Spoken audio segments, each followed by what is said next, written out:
Same as before. When you come up here, give your name and address. All right. Let's get them in order. Okay, my name is James Mitchie. I live at 4159 Bayshore Drive in Sevastopol. It's about 2.5 miles from the quarry.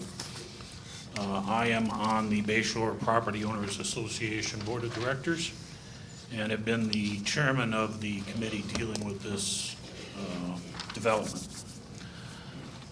First thing I want to do is thank the committee for the time spent tonight and looking at all these documents, and certainly thank everybody that's been involved. It's been a huge volunteer effort. We've had 77 days since the application was submitted to the county, and in fact it's just 67 because we were told our materials needed to be here 10 days ago, not on the fly. There's been kind of a moving target. We saw a lot of new information tonight that at least a half hour ago was not posted. It's been a huge amount of effort, but the attendance here tonight in the middle of winter is very enheartening. We've had 3,300 people sign a petition opposing this development. My count is that the correspondence to you was 144 correspondence against and none in favor. We've had over 200 donors to support this effort and a huge amount of volunteer effort. Many of the key volunteers will be speaking tonight. Before getting to some things, I wanted to respond a little bit about Hearthside Grove. You've heard a lot about Hearthside Grove. I started neutral on this project, and so I drove to Petoskey and went to Hearthside Grove. And I'd like to show you some of the pictures that I took there. Hearthside Grove is a zoned light industrial. It's been light industrial since 2003 when it was built or begun.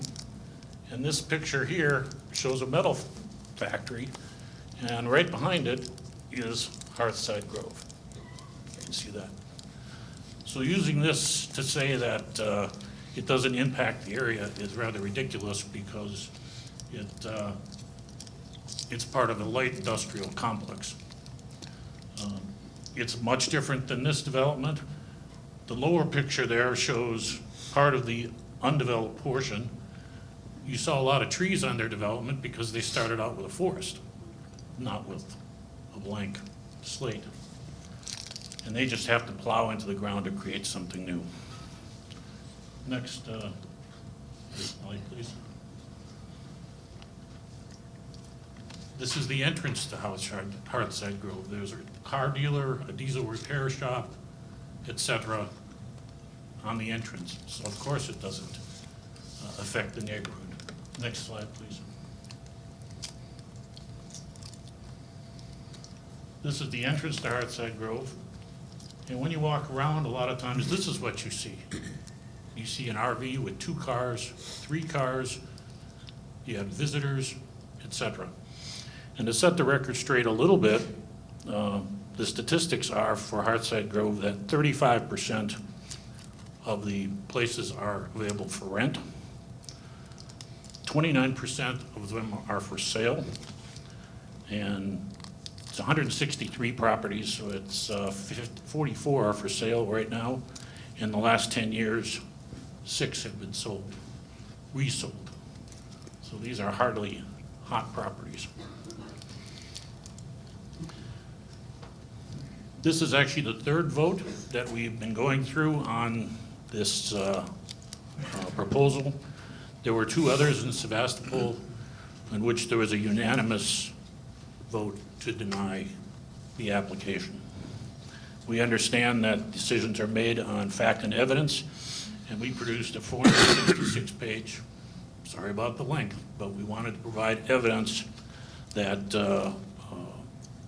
that this application does not meet the criteria of the 17 criteria. Our view is that this is the wrong place for this development of this type.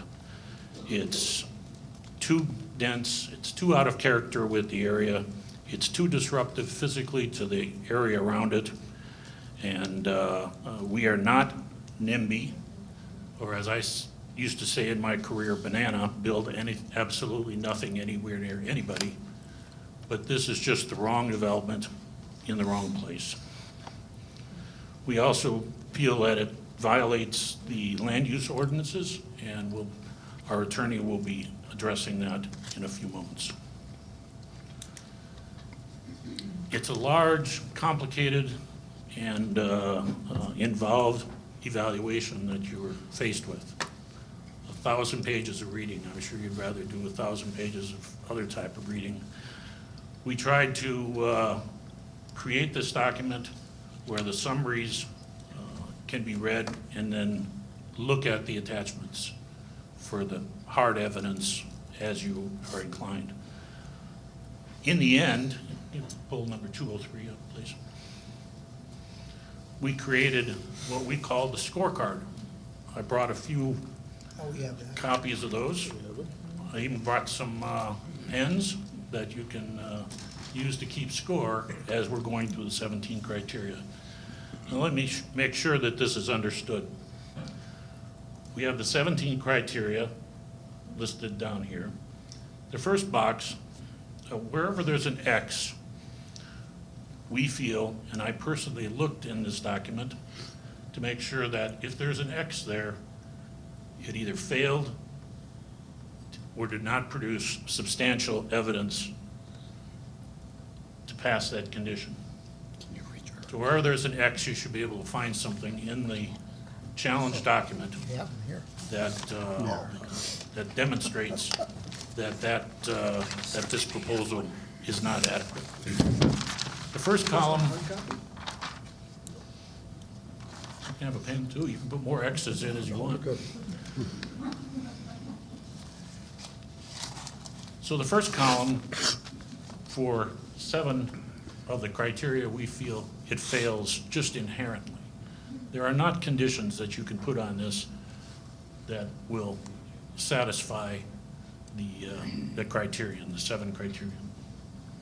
For 13 out of the 17, we show evidence that they did not meet their burden of proof on the impact in each of these criteria. Many times there's more information needed. Still, after multiple submissions, there's a lot of information missing. And in the end, there's a whole list of conditions that need to be addressed should you decide to apply conditions. It's our position that you shouldn't apply approve with conditions because there's so many and there's so many so much consequence to number of these conditions that you can't just pass it off to other agencies. If you look recently in the city of Gibraltar or town of Gibraltar, there was a development where they started tearing down trees irrespective that they had no permits. So just saying the permits will come somewhere else, I think is a very risky maneuver. With that, I'm going to turn the floor over to our attorney, and we'll address some of the legal aspects. Just a second. Anybody have any questions?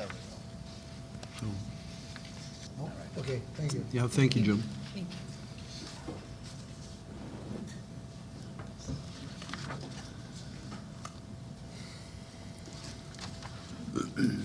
Good evening. My name is Stephen DiTullio. I am with the law firm of DeWitt out of Madison, Wisconsin. The address of our law firm is 2 East Mifflin in Madison. I am a resident of Middleton, Wisconsin. My address there is 1505 Camberwell Court. And I'm pleased to be here this evening representing the Bayshore Property Owners Association and some of the landowners close to the quarry site.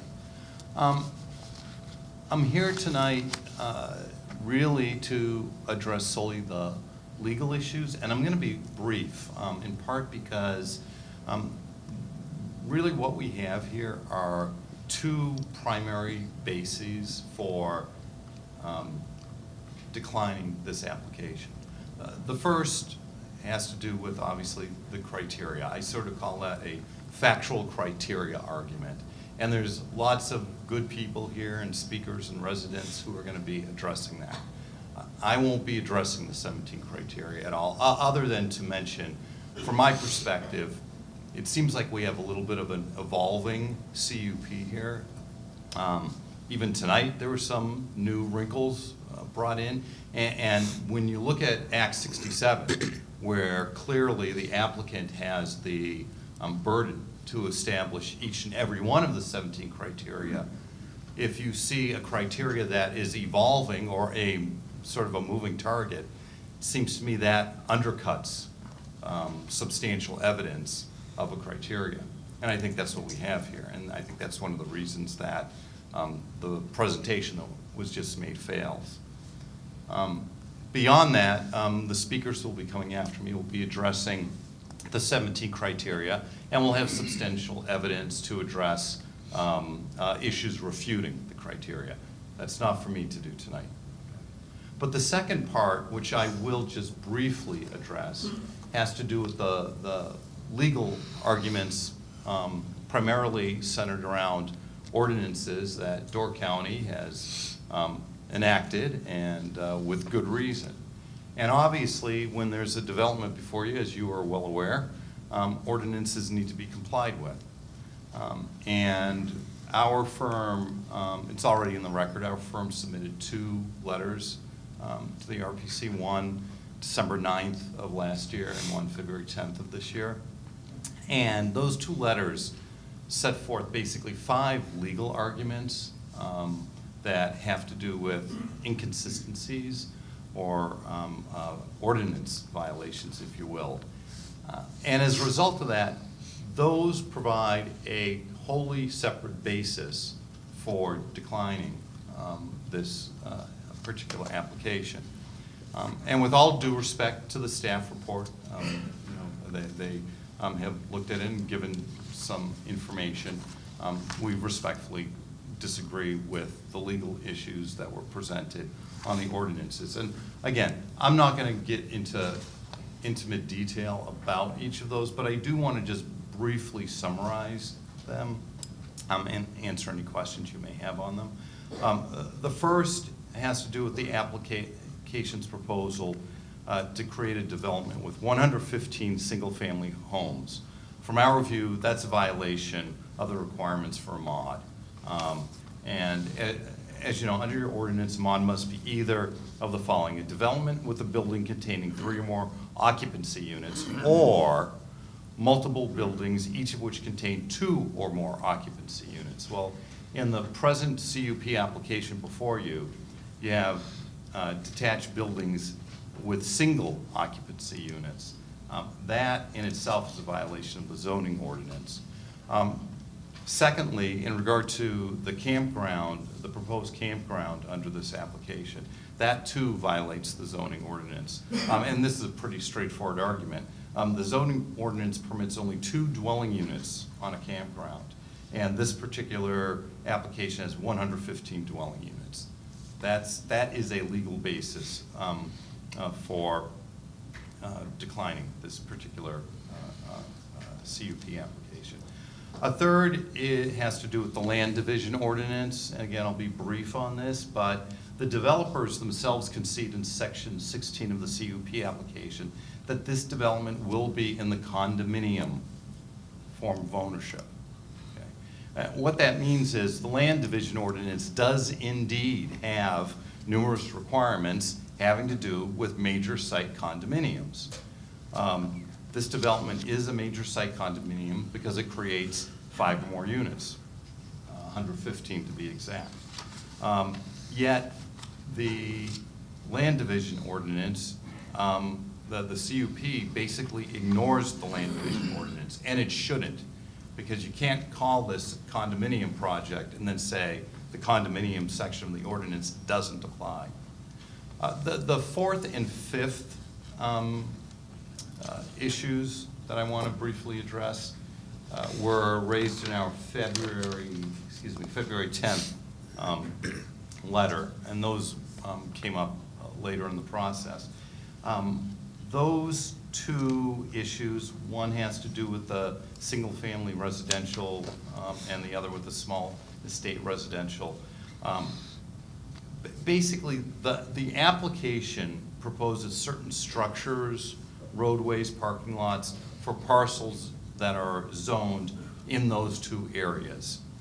And those types of structures, parking lots, et cetera, they only benefit the mod and the campground. And under each of those two sections, for example, the SF20 district, the zoning ordinance basically says that that if it's a strictly residential in character, that's acceptable. But it does not permit mods or campgrounds as permitted or conditional uses. So there's an issue there. And the second one is the proposed parking lot on the parcel zoned SE. That's a further violation of the zoning ordinance because that SE residential district designation is to be used for low-density residential development, and that's not what this is. The parking lot that's proposed in that section directly benefits the mod and the campground. So those are legal issues. They obviously tonight is not to necessarily go deeply into these, but to raise them, to flag them, to be aware that there are also zoning ordinance issues with this particular application, not just the 17 criteria. And with that being said, I'm happy to take any questions, but most of the time tonight should be for the residents and the other speakers behind me who will indeed address those criteria. Any questions? Biz, any questions? No. Any questions? Go ahead. Yes, sir. Mr. DiTullio. DiTullio, thank you. Has your information through your letters been supplied to our corporation council regarding these ordinance issues? Yes, they have. I copied Grant on Thank you. Yep. Do you have? No, that was mine too. Go ahead. I can't find it on my,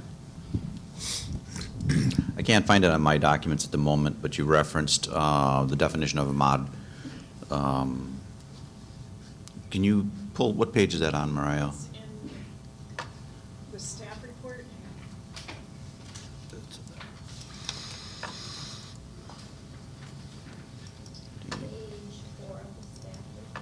Page 4? So What packet? packet D. D? Page 4. Actually, page 3. Sorry. Page 3? Yes, page 3. Okay. When you made your comment in reference to it, Uh-huh. you made the comment to the effect of wherein each contains two or more. The word each isn't in the way it's written here in our ordinance. Right. So why are you presuming it's each building? Well, when and I admit that it's a bit of a statutory or ordinance interpretation issue, there's no question about Agreed. that. Yep. And the way it's written, when it talks about a development on a single lot wherein a building is provided with 3 or more occupancy units, or wherein 2 or more detached buildings are provided with 2 or more occupancy units, I think it was the single lot aspect of it that we were referencing in regard to that. And then, no, the next part is not applicable. Yeah, I guess I'm looking at where you're referencing the implications that a building must contain 2 occupancy units. Because you basically said each contains 2 occupancy units. You use the word each. Yeah, when I used the word each, I'm sorry, when I used the word each, I thought my reference was to the CUP application itself, that, well, in regard to the word each is not in the statute. I can see Correct. that. I Yeah. absolutely can see that. But when you look at the overall intent, it appeared that should be part of Okay. the definition. I think that's what we're. The way you were reading it, It's it not in the implies that it should be each building. That's correct. Okay. It's definitely not in the statute. I do. Okay. Concede that. That's it. absolutely. Thank you. You bet. Yeah. Any, Biz? No. Okay, thank you. Okay, thank you.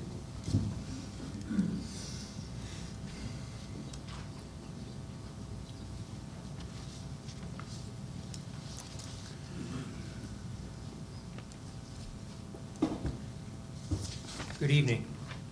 My name is Al Koenig. I live at 5803 Bluff Ledge Road.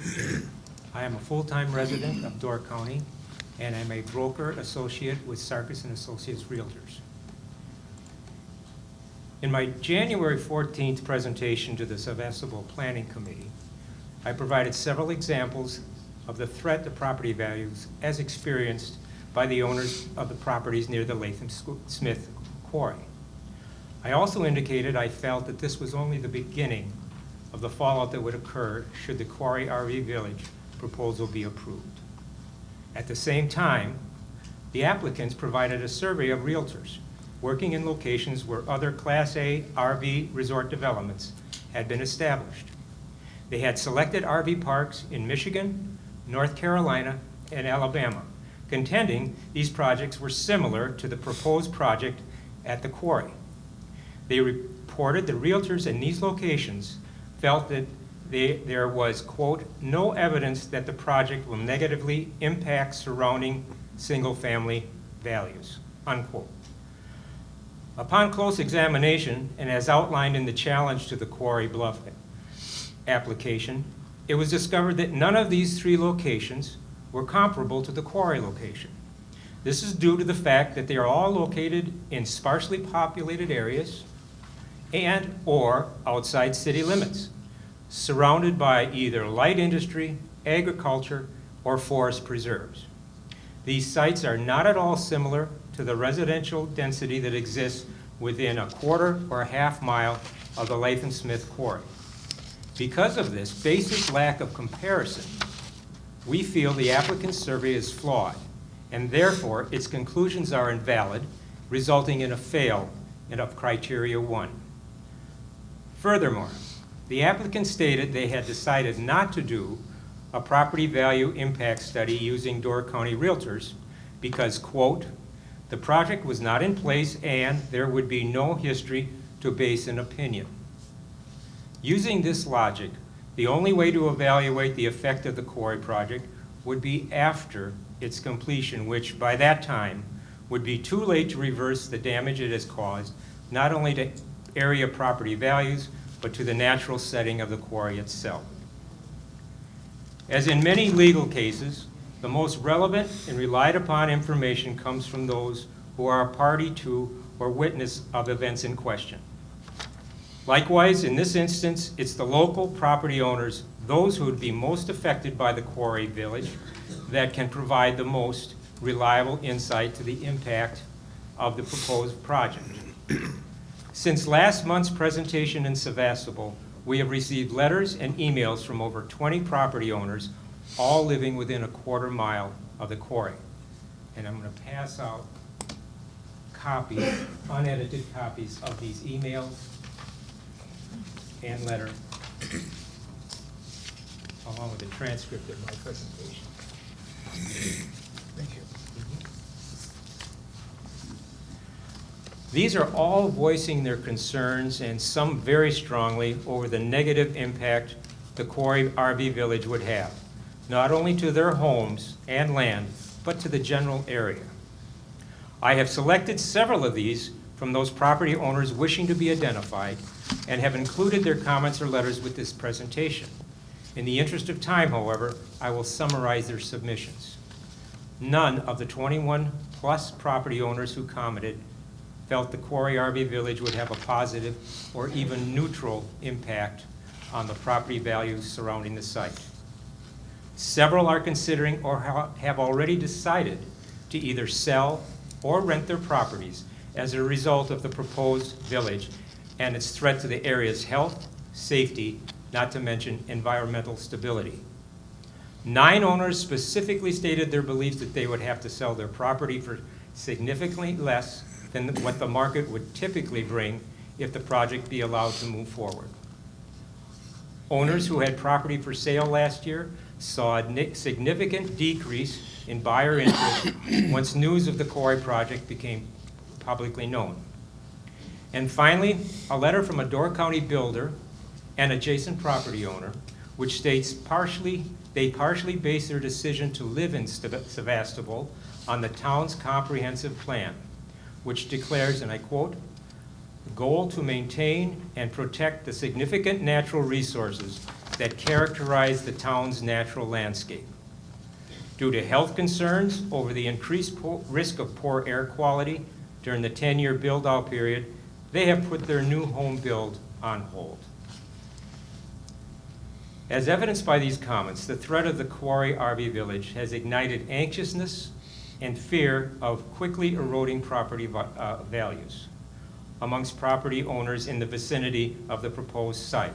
This small but representative sampling of the local property owners may represent the canary in the coal mine for a larger area situated up and down Bayshore Drive. Real estate brokers and agents are accustomed to having to react to cyclical nature of the real estate market. We adjust our marketing approach depending upon the strength or weaknesses of a given market, always seeking to maximize the benefit for our client. What is difficult, if not impossible to manage, however, is a market where property prices are in a free fall state due to a panic sell-off which most undoubtedly would occur should the quarry RV Village be allowed to proceed. In conclusion, we urge you to take the very real concerns expressed by actual property owners, many of whom are in this room, into consideration and reject the application. Thank you for your time. Any questions? Yep, Vinnie? Because in looking at survey percentages, I'm just curious if you know about how many homes are within a quarter mile of the quarry? 48, 49, we sent Okay. out requests Yeah. for that quarter mile, Yeah. and we got a 40% return. Okay, thank you. And I might add that they were very, very open in sharing their thoughts. It was almost as if they were being begged to ask their opinions. Thank you. A similar concept and issue of values and changing as a project coming into an area happened, 20-ish years ago down south of here when the wind turbines were to go in. That has somewhat rebounded from what I could tell. I see plenty of homes going up around them, the ones that still are in place. Compare that, explain that, because ultimately there were similar concerns of devaluation, not selling lots, not doing this, not being able to sell their homes, and yet continued construction did occur, houses did get sold. And it took, you say 20 years for it to bounce back? No, the wind turbines went in about 20 years ago. Oh, okay, and it was, how long before you felt it bounced back? I saw new houses within a year, Within a year? sales. I mean, it's a comparable concept. Well, when the wind turbines go in, if for some reason the wind turbines weren't successful, you could take them out. And when you put the property at Quarry Village and you start decimating what they have there, it's kind of hard to go back. The other example I have is down in Kewaunee County when the nuclear plant closed down. The home values in Kewaunee County just plummeted. People either lost their jobs or wanted to get out as fast as they could because there was no economic basis. I experienced that, and it's very hard to come back to. The people that live up and down the Bayshore Drive really don't want to be around to experience a downfall and then wait for it to come back up. They can understand an economic depression or suppression where things don't grow, but they really don't, and I don't think anybody ever wants to have a situation where you take a 10, 15, 20% hit in your property value and hope that it comes back over the next 10 years. That's not a good risk. And that's why they're writing the letter. If they thought it would be a one-year blip, but it's going to be 10 years with trucks going up and down the highway, very hard to show the property for the fact that there's going to be a lot of activity from construction up and down that property. Go, okay. Did the survey you gave, maybe I need to hear you repeat it possibly, but did it what kind of things did it ask? Did it ask just about value, or did it ask about use of roadways and No, other it was components or very simple. We wanted to keep it construction? very simple, and we asked, has the news of the possibility of the RV village affected your decision to buy or to sell your home? If you were thinking of selling your home, yes or no answer. Then we also asked the same thing as if they had a lot that they had already owned. Does this affect your decision to build on the lot? A yes or no answer. When did you buy your home or lot? And finally, did the concept of the RV village make you stop and think about whether you wanted to remodel or put any serious money into your home? Again, yes or no answer. And then we did it to ourselves. We said comments. And that's where we opened up the floodgates, which you'll see. Thank you. Okay. John? Good. Okay, okay, And- thank you. Well, you're welcome. Thank you for your time, and Brenda Lang will be the closing act for mine. You have an hour and 6 minutes left. I won't take that one. So I meant you collected this. I know. I'm gonna move this because I'm kind of vertically challenged.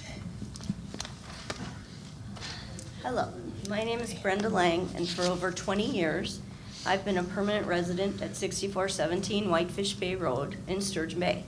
I'll be speaking on criteria 2 and 3 of the CUP. As with all presentations, mine is scaled down from the much more extensive concerns that you've been provided in our previously supplied documents. Due to time constraints, I will touch on what I feel are more compelling issues. This in no way diminishes the many other issues presented previously. Criterion 2 of the CUP is whether the proposed use is similar to other uses in the area. Quarry Bluff development is a dense RV park with associated structures in a residential neighborhood, which at full build-out would include a cement pad for a Class A motorhome on each of 117 sites, with a home up to 2,400 square feet on 115 of those sites. In addition, there would be a 14,000 square foot clubhouse, storage buildings, 3 ponds for water retention, and other amenities. All established measures of density, volume, ratio, and character show the proposed development is not similar to the area. Those measures are detailed in the information previously submitted. To equate proposed lots of roughly 1/5 acre for a dwelling and motorhome to the adjacent lots of 1.5 acres zoned SE or 20,000 square feet zoned SF20 is not a similar use. There are many other metrics included in your information as to the specifics of the previous statement. If you've not had the time to absorb those facts, please do so as this point becomes very apparent. All elevated density developments within 2.5 miles, like Bayshore Inn and Westwood Shores, are non-conforming grandfathered uses. To allow this project on that basis flies in the face of what grandfathering is there to protect. The Quarry Bluff development would be the 5th largest shoreline village in Door County. There are no such exclusive gated RV villages in the town of Sevastopol, and you may not get in any home or cottage in the area and drive it away. Our recommendation is to deny the CUP as an intensification of nearby non-conforming use and not similar to other uses in the area. This is an inherent and uncorrectable failure. Should I just go right on to the next one? Okay. Second criterion is number 3, conformance to the comprehensive plan. This criterion is designed to cover both the county comprehensive plan and the town of Sevastopol comprehensive plan. In reviewing the handbook for the town of Sevastopol Plan Commission, it is stated, quote, planning protects natural and historic resources, unquote. It also states, quote, planning can also help preserve historic man-made structures and sites which are irreplaceable, unquote. Sevastopol citizens worked for 2 years to update the 2008 Sevastopol Comprehensive Town Plan, including undertaking a survey in 2018. The final version, dated November 25, 2019, reflects the current vision of the town and its proper development objective.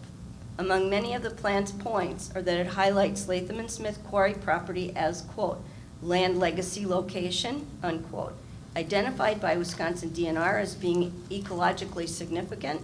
The plan clearly designates the Leathem Smith Quarry where the Niagara Escarpment dolomite cliffs are revealed as, quote, remarkable geological features, unquote. The plan urges ecotourism of threatened natural environments such as the Niagara Escarpment as a way to conserve these treasures.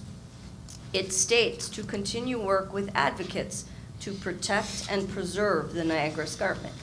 Referencing the Niagara Escarpment in the Door County Comprehensive Plan, it states in the section Comprehensive Planning in the Niagara Escarpment Zone, quote, "The preservation of its natural environment and beautiful scenery and rural character are maintained through both public and private preservation of large areas of natural and pastoral open space," unquote.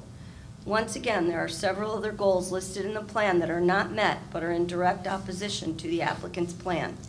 Preserving the county's surface water, groundwater, wildlife habitats, and natural features is one goal, along with maintaining the community's rural atmosphere, affordable housing, and sustainable practices. The original statement from the township that, quote, "planning protects natural and historic resources," unquote, should be followed. They were developed for that purpose. Let them work. Both the Sebastopol Plan Commission and the Sebastopol Town Board unanimously recommended denial of this CUP. If it is wrong for Sebastopol, how can it be right for Door County? In conclusion, you've been provided with factual details for these and many other concerns in both the criterion I have discussed. We ask you to deny the CUP as not in conformance with the current Sebastopol Comprehensive Town Plan and the Door County Comprehensive and Farmland Preservation Plan. And thank you for your time. Oh, thank you. Any questions? No. No? Yes? No. No? Okay, thank you.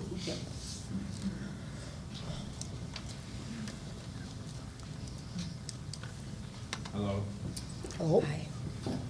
I'm Roger Coons, a part-time resident, 7975 Highway 42 in Egg Harbor. And if you could make sure the sound is turned off on that, that would be great. Off, yes. I don't know if this sounds. Oh, well, then there might be some noises. And it should be noted that I think most of us here know Roger, and there's a couple of us here that served with him on the county board some years back. I was. But that will not affect our decision one That's way or good, another. it should be impartial. I am an economic geologist. I am one of Door County's Niagara Escarpment experts, and I have a documentary I made on that subject for each of you to further learn about it. I also have worked extensively globally on mining operations and worked on Superfund site cleanups and found projects where promises were made that guaranteed things and failures still happened. I also worked extensively on LEED sustainable conservation developments, and this is not one of those. So if we could start the video. The applicants propose a significant series of threats here, and I'm going to address those. There could be larger impacts as well. You're looking at the Niagara Escarpment as it is said in there, and we have dozens and dozens of reports from scientists and community groups that have advised us to be very careful in development such as this. So, the quarry is located at a key intersection, and I want to go into that some. The community environment here includes a partially intact green corridor on the Niagara Escarpment. And I call it partially green corridor. If you take a look at the view from Potawatomi State Park towards the quarry, you can see the quarry in the distance and the Niagara Escarpment shown in orange on this map. We also see in the Niagara Escarpment along this stretch a lot of sensitive and rare habitats. We also see this is a bird flyway for migratory birds. We also know this is an area of groundwater recharge. And we also have this rural community, which is very different than the proposed development. This rural community in this setting will be damaged, I believe, by the development of this project. So, the project is in the middle of karst terrains. In fact, the whole county is. And this is, I believe, largely ignored by this project because of the details that they left out. The siting does affect groundwater. This is a map of all the sinkholes in the area, and the purpose of this map is to show that everything is connected. The fractures here, northwest trending, northeast trending, intersecting horizontal bedding units, create a high degree of permeability that is regionally connected. This is a regional map of the fractures, some of which go right through the quarry. The Niagara Escarpment zone of influence, that is where big activity can damage the habitats on the quarry, is shown in yellow. This is in the middle of it. If you put all of these together, as well as Potawatomi State Park and the Blufflands natural area, and then you stick this thing in the middle of it, this is the wrong location for this project. It's also larger than 5 of our small, quaint villages, which was already mentioned. So, let's look at Sturgeon Bay because of a lesson we learned there, and the system is connected. There are 5 municipal wells in Sturgeon Bay. You can see them there. They all lie on these fractures, as do all the wells in the quarry area. And if we look at sinkholes, we see that the sinkholes and the fractures are all associated. This is an open communicative system in the karst features. The zones of contribution for these wells follow these structures, as they do in the quarry area for all of those residents. Also, surface water impact zones also are at threat with this kind of thing. So the geology and the hydrology of all of this part of the county is the same at the site proposed in this application. Now, most of the wells in Sturgeon Bay have been contaminated. There's 8 wells that have been drilled. 3 have been shut down because they were just not able to be treated. 3 are treated with ozone, and 2 are okay. That's a bad track record. I think we should pay attention to the potential for well contamination. Now, active mines and quarries and pits are one of the contamination sources Sturgeon Bay and others have identified. So as we look at this site now, we can see that the quarry has fractures in the bottom. And one of the things is the scale of these fractures. You saw the regional scales, those are shown here, coming in and cutting across the area. And if you zoom in to the west side of the quarry, what you see are a lot more on a smaller scale. So you see these fractures at every scale, and they're all connected. It's like Swiss cheese. And these are the sinkholes in the area as well, and I have seen them from photographs and walked around outside the quarry, and you can see them. I'm showing you some here. Vertical open fractures in the walls. Horizontal bedding that increases the permeability and porosity, and caves are clearly visible in the quarry walls. And around it, there is natural habitat recovery. We'll talk more about that in a moment. On the floor of the quarry, you can see the linear fractures. Some of these are open, and some of these are also filled in with sediment, which can easily be washed out during large storms.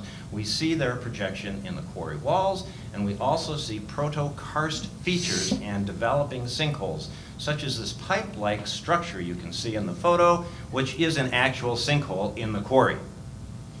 Now, cross sections across here, this section is through the quarry. The proposed project's wells are in red, and you can see some light blue lines, which are fluctuating measured water tables.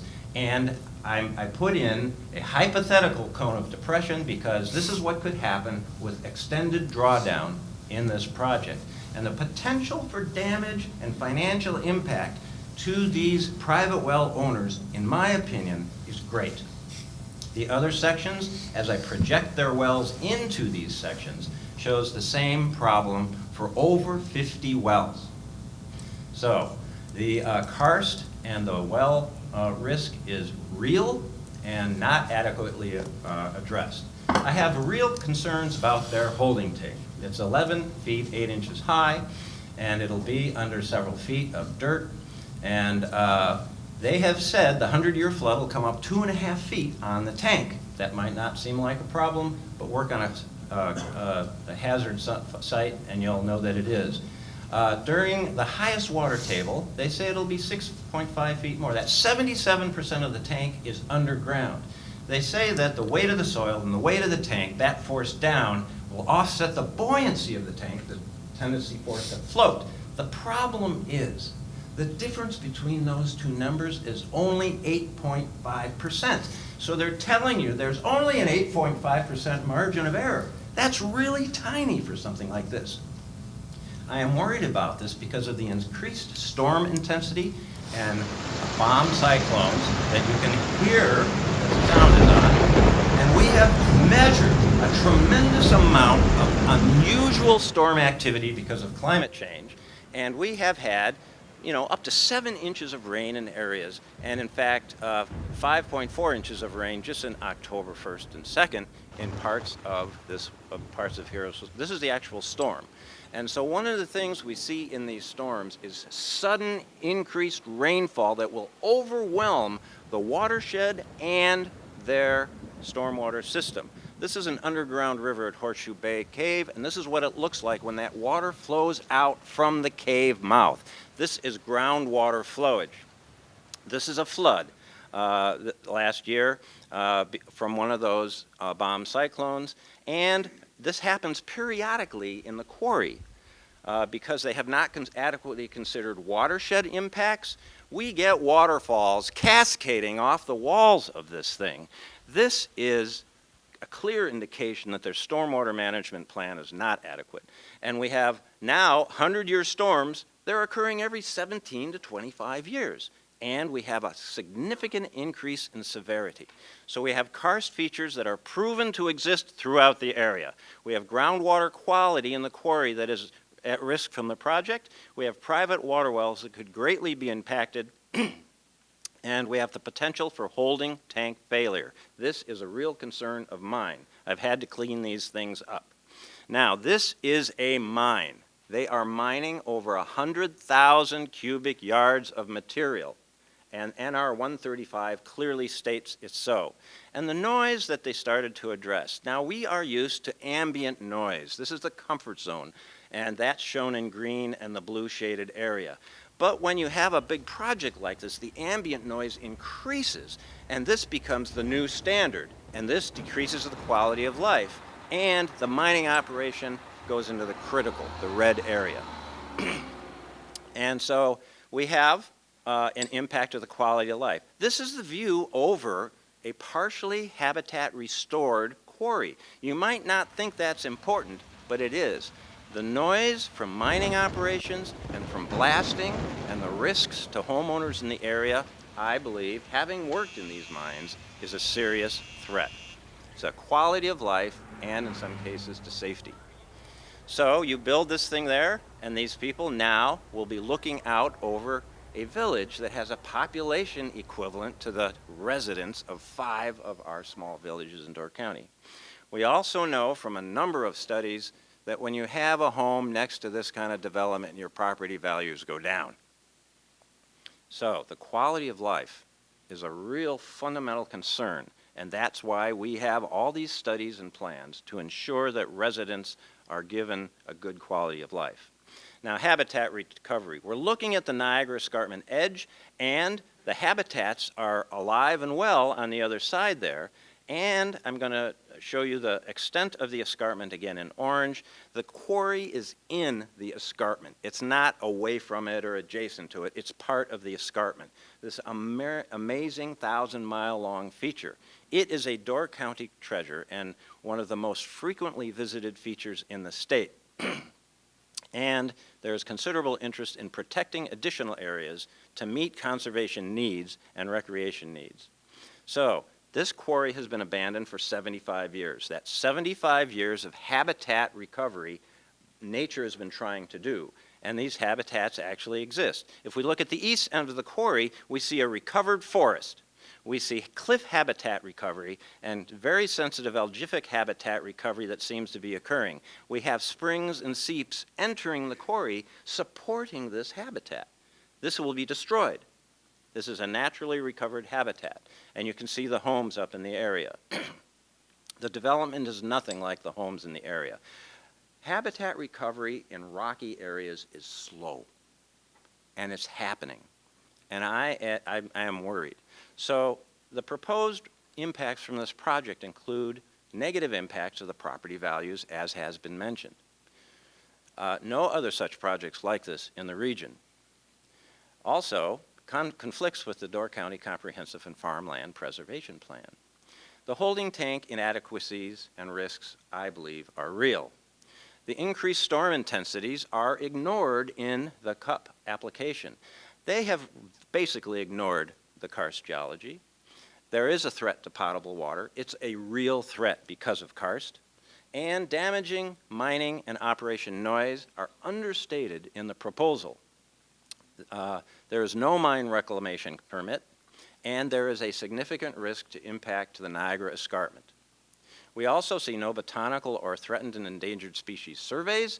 Because these habitats are recovering, they must be done. There's no invasive species plan, although something was mentioned earlier today, and there's a threat to surface water quality. As I said before, the stormwater plan, I believe, is inadequate. It clearly clashes with the visual harmony of the region, and it changes the natural character of these rural wooded and shoreline lots and destroys restored natural habitats. That's serious. I believe all of these come together with health and safety concerns. So I want to just wrap up by stressing that this is a mining operation. And NR 135, its definitions for mining and mining operations and operators is clear. The language, as a geologist who has worked in mines, if this was my project, I would have gotten all the appropriate permits for a mine and reclamation program. This is absent from the CUP. Thank you very much.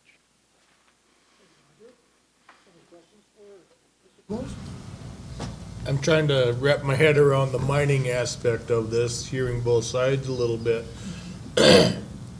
You're saying they don't have a mining permit and they need one? They need by NR 135, they must have a mine reclamation plan. So if they have that plan, how would that change this perspective that you're presenting? Well, the other aspects about the risk to groundwater, the karst, and all those features, they cannot adequately address this with this kind of project. I've worked on these kind of projects. And so that alone, just the karst risk and the worries to groundwater contamination, for me, is sufficient to say no to this thing. This is in the wrong place. They've parked this project in a beautiful quarry. They said their project will look nicer in their CUP application. I actually prefer this, and I think a number of people in the room also do.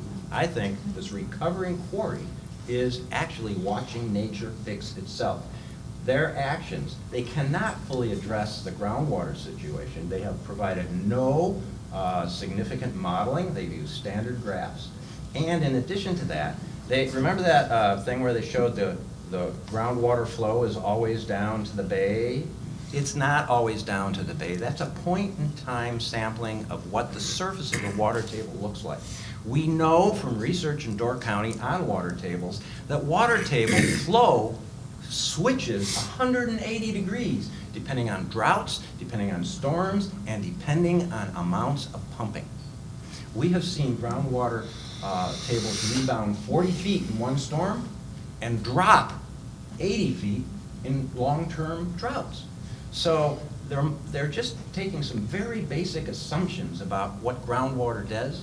And my experience as a geologist that I've worked in karst most of my life, they are wholly inadequate in their measurements and plans. Understanding their plans in the trenching aspects of it and the pond aspects of it, what will that mining process that you're referring to do to the karst environment in the aquifer in that area? I have seen blasting, and I've worked in mines, and I've seen this firsthand, where blasting can trigger a collapse of an open space. So, could this happen here? It might. Will it? Nobody knows. They have done no geophysics to see if there's cavities under the floor of this quarry. We know there are caves in the area. We can see them in the walls of the quarry, okay? And the unit below the burnt Bluff group, which was largely quarried, but the rock unit below it is more fractured and has more open space than what was quarried above it. So, and they're also in the thinnest part of the aquifer in all of Door County. They've only got 350 to 400 feet before you hit the Mokokata Shale, because all the units dip towards Lake Michigan, so they get thicker as they're preserved and the section is preserved across Door County. So we are at a very fragile intersection here where the escarpment meets this quarry. It's a serious thing. Can I continue? Certainly. In relationship to the size of this project, Horseshoe Bay Farms was brought up, as well as the golf course. Is that project up there within that zone of influence? Yeah, the Niagara Escarpment zone of Right. influence.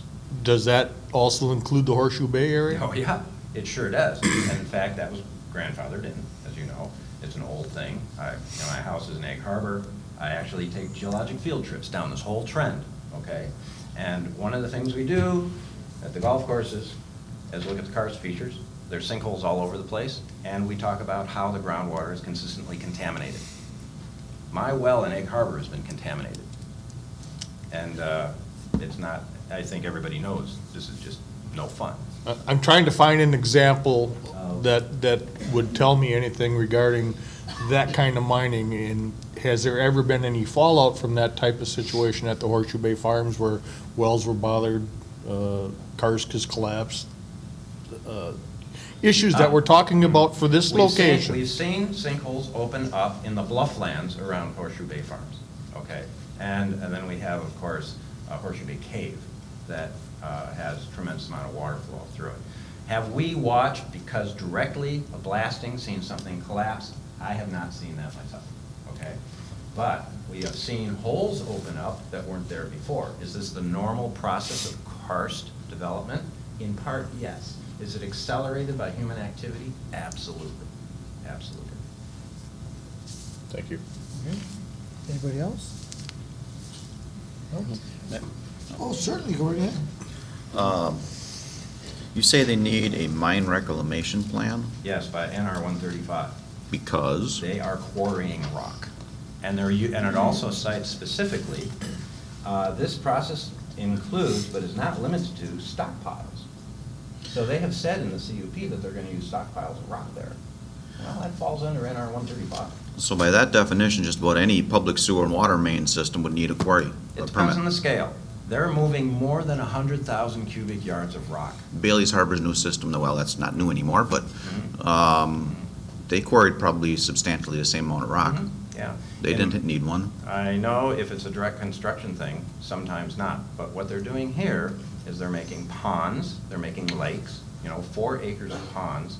This is different than some of the other, from the municipal development you're talking about, okay? And also, that's a municipal development aspect to a city, and they have to follow all the state laws as well. But they're not developing what this place is developing. And mining out 4 acres of ponds here, that's a mining operation. I mean, if they just were doing trenches, yeah, that might be just fine. I wouldn't have so much trouble with that. But they're going to use the spoil piles that are in there, some of which have habitat restoration on them. And some of those spoil piles were probably put there to cover up sinkholes. We don't know that, but you know what farmers do in the fields? They put rocks in the sinkholes. Guess what quarry people do? They do the same thing so the equipment doesn't fall in. So there's adequate, this is serious stuff. Okay, Heritage Lake has a fairly large pond. Would they have been required to get a mining I don't know operation? enough about that project to answer that question. Because I believe their pond's actually larger than what they're presenting here.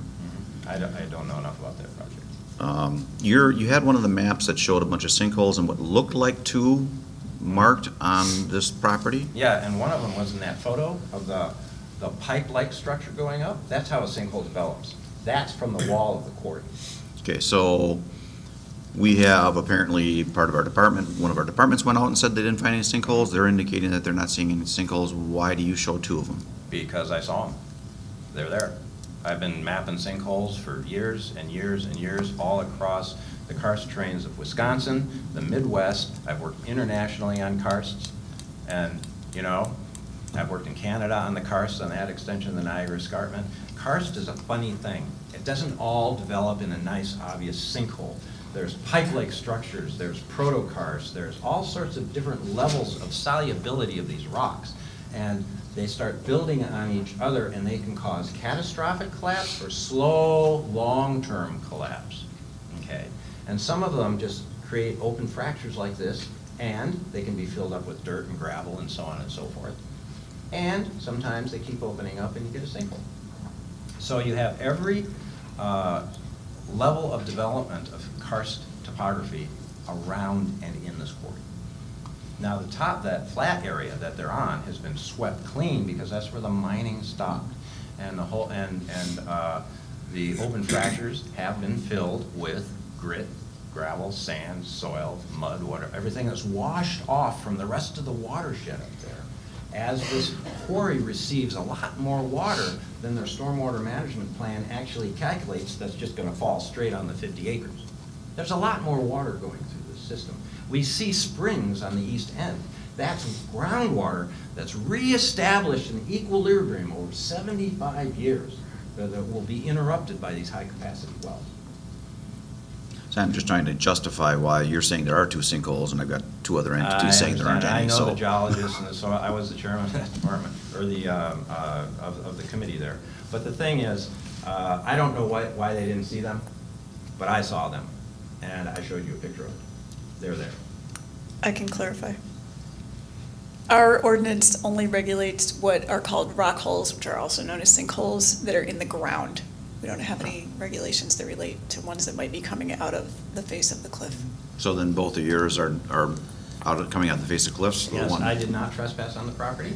I don't have permission. Right. So I have not had the honor of actually doing a proper survey across the property.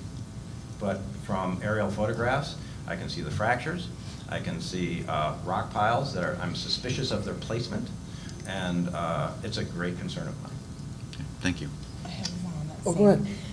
Can you define, we talked about a rock hole, a sinkhole, a fracture. Is there a progression of a fracture to a sinkhole, or what's the lifespan that it begins and Sure. moves forward? Okay, so there's these northwest, northeast trending fractures. They make that X pattern on the map. Those are fracture systems. The big lines are compound fracture systems. It doesn't mean they're all open, but they're broken ground that water can get into and starts dissolving. When they get open, you've got some in your quarry, where you see holes and you can stick your finger in them, those are open fractures. They can also fill up and be invisible when they're full of material. What's happening, though, is at the water table, and because the water table fluctuates, you get a lot of dissolution there, cave formation. That's where you get most of your solution activity in karst terrains, down these fractures and at the water table. And since the water table fluctuates, you get them up here and then down here, depending on where it is. As that fracture opens, more water, it's a self-fulfilling prophecy, more water goes into that fracture, and more water goes down to the water table and starts dissolving out caves. And that's at that point, when that opening gets big enough, and if it's near enough to the surface, it causes a sinkhole. Now, a hole is the general term for a sinkhole. Yeah. So having land sit for 75 years uncovered by any kind of soil, except for what's washed into the crevices, potentially would have more solution activity than a forested or farmed area that is covered? Potentially, yes. Okay. Mhm. Yeah, that sounds good. Understanding. Okay. Okay, I have a question for you. Okay. How can you be sure that the openings on the wall weren't created as that whole area was quarried? You mean from blasting? Well, or just quarrying it out, that it couldn't have fallen, opened up, that maybe it had dirt and everything and it was Well, filled. if it had dirt in Yeah. it, that's a sinkhole. Okay, Well, then all of Door County is a sinkhole because it's all Right. this kind of stone. that's right, and that's why we have such a Well, water then- quality problem in Then Door the County. argument you're making could be used to say, all these people that have those homes on Bay Shore Drive should be gone because they're creating a problem. If you manage your If you property. carry it to an extreme. If you carry it to an extreme, yes, Yeah. but they're there, and this place is not. Okay. And that's the difference. But- And so we need to make sure that all the homeowners are aware of this, which is why I made this documentary. Because you can't use pesticides, herbicides, fertilizers, dump stuff on this, change your oil, all these things on the ground. But that isn't natural. Huh? That isn't natural. No, That's been but it's had quarried 75 75 years ago. That's not right. the real face of it. It's not the real face of it. And they're but, not you know, talking about distorting the face. No, they're the escarpment. That's gonna be that. They're gonna take out that recovered habitat on the east end and the habitats that are recovering on the west end. That's all on the ground, though. That's not the face. That's not the escarpment. The escarpment is not just a cliff. The escarpment is the alkaline shoreline, the talus, and at the base of the cliff, the algific zone, the cliff face itself, and then all the habitats and the mixed hardwood deciduous forest on top, on the cuesta that dips back towards Lake Michigan. That's why we have a zone of influence that is a mile from the cliff. We do this all over the place. In the north end of Door County, the zone of influence is all the way across through the Mink River. See, and we see this because we see groundwater flow, we see habitats impacted. All of this is related. You can't take the cliff in isolation and say, oh, I'm 10 feet from the cliff, there's no problem. You're in the habitat, you're in the ecosystem, and it's trying desperately to recover. And these rural wooded lots are not impeding that recovery from what we see from the aerial photographs. I don't understand. Well, I can't go in the quarry because I don't have permission, but I can see recovered habitats from the quarry, and I know what they look like because I've been studying the entire 1,000 miles of the escarpment in great detail for over 40 years. But before, what you said about the wooded lots. Yeah, well, up on top of on the bluff, Yeah. on the escarpment, and above so when this fully recovers, it will look like one of the thousands of re-entrants of the Niagara Escarpment that defines Sturgeon Bay and the Channel, okay? That defines Death's Door, that defines all those harbors across Door County. That's detailed in an explanation in the documentary, so you'll see that. So this will look someday natural and back to normal. And there's also a lot of flat bedrock exposed areas across Door County that look just like a quarry, but it's there because it was glaciated. Is this the same thing you showed us? No, Or is this is better? a full documentary. Oh, Yeah, okay. yeah. Thanks, Raj. Okay. Any other questions for Roger? Maybe a comment quick? Sure. Just as a note, anybody that's supplying, if I remember correct, anything that they're supplying for documentation for us, we should have an extra copy for the department to have. I have an extra one I can So, give it to them. I didn't ask that about the other document that was given to us. Roger, are you aware of any studies, ecological, geological, hydrology that have been done in this area by anybody? Me? Okay. Yeah. How about like the radar for caves and whatever I'm talking the whole quarry bed. Oh, no. Okay. I'm not aware of Okay. the quarry's just kind of been sitting there recovering. Okay, thank you. Thank you very much. Thanks, Roger. Thank you, Roger. Just an update, you have about 46 minutes left for your group, and if you guys gave me the page numbers that you want up there, but people haven't been telling me when they want me to switch to a different page, so if you could please do that, and also everybody speak closely into the microphone. It's good evening. My name is Keith Muchler. I live in 6451 Whitefish Bay Road. I've been a year-round resident for 13 years, and my property does not overlook the quarry. My comments are going to be directed at the three environmentally sensitive CUP items that require state or county permits. Number 4 on sanitary sewer, 5 on potable water, number 11 on surface water drainage. Since I am presenting technical information, I thought it was important for you to provide some background on myself. I am a mechanical engineer, and my career was in the paper industry, to include responsibility for multiple manufacturing sites covering production, plant engineering, and environmental oversight. I'm going to start my comments out picking up from where Roger left off about blasting and rock cutting. The materials presented by the applicants are generic, inadequate, and misleading for the quarry site. They do not take into account the karst geology, the proximity to the quarry walls, and misrepresent distances and risks to adjoining properties. It raises questions in my mind on whether the quarry was visited by the consultants that provided these reports. Page 307, Mariah.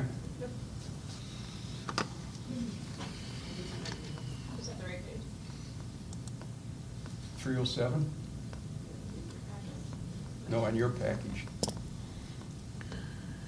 That's what comes up in packet E.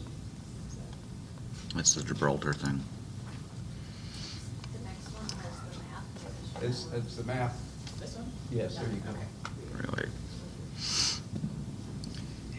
This is a map that's been presented, and I think it was explained by the applicants.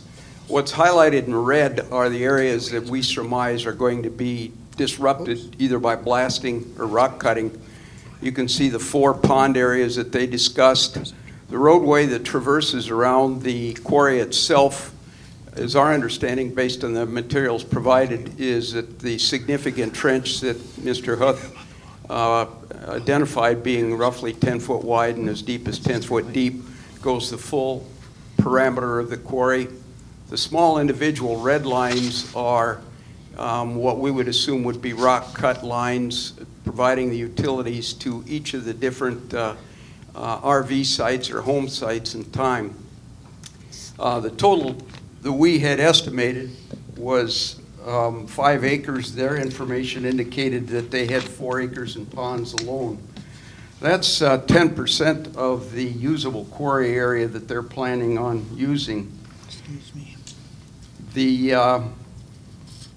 What I want you to take a look at here, and it's a little hard to see, but on the lots that run along the side of the quarry, yeah, if you can blow it up a little bit. On the right side of the page, that is a quarry wall in yellow. And just take a look as I move on into the next area on how far into the quarry wall those lot sizes actually go.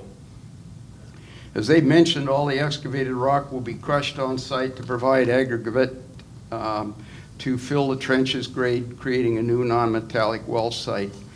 Page 157, please. In your package, there's a number of pictures of the actual wall itself. And what I'd like to point out, you can see the home on the upper level of the quarry. On the far left of the picture there, you can see the severe crack going down from the quarry surface or the top edge, basically almost down to the floor level. Could I look at the lower picture on this page? This is just pictures taken that show a significant amount of rock that would appear to be very sensitive to any kind of blasting. There's multiple pictures in your package that indicate that. There's been no indication on the package presented by the applicants around what the potential for property loss, falling rock, or the liability concerned with that material if it were to fall. It also, if you remember the picture I asked you to take a look at with the red lines on it and visualize how close these RV sites are to the base of the quarry, back quarry wall, you just wonder long term whether these loose rocks would be disrupted in blasting or sometime down the road, whose liability is it, and what are the safety of the individuals below. I'd like to move into item number 4, the sanitary sewer. There's been a lot of talk on that. This is a complicated sanitary sewer design, and as mentioned, it would support the 6th largest community in Door County. 2 of the significant design concerns are, and they mentioned one, is the winterization of the sewer and water components of the utilities, and what is the ongoing site plan for connections as individual RV sites are sold. How will they tie back into the main lateral, utility lateral underneath the paved road? If I could have page 208, please. This diagram indicates the normal high water level, and as you can see toward the bottom there, the normal high water level overlaps the Bayshore Drive and actually fits, to the best of our understanding, right in the proximity of where their buried tank and their pond number C would be located. Per the county sanitarian, there are multiple requirements for a sanitary permit, yet there is no record of a formal application at this point. A risk evaluation and close oversight during construction should be required of this sanitation plan.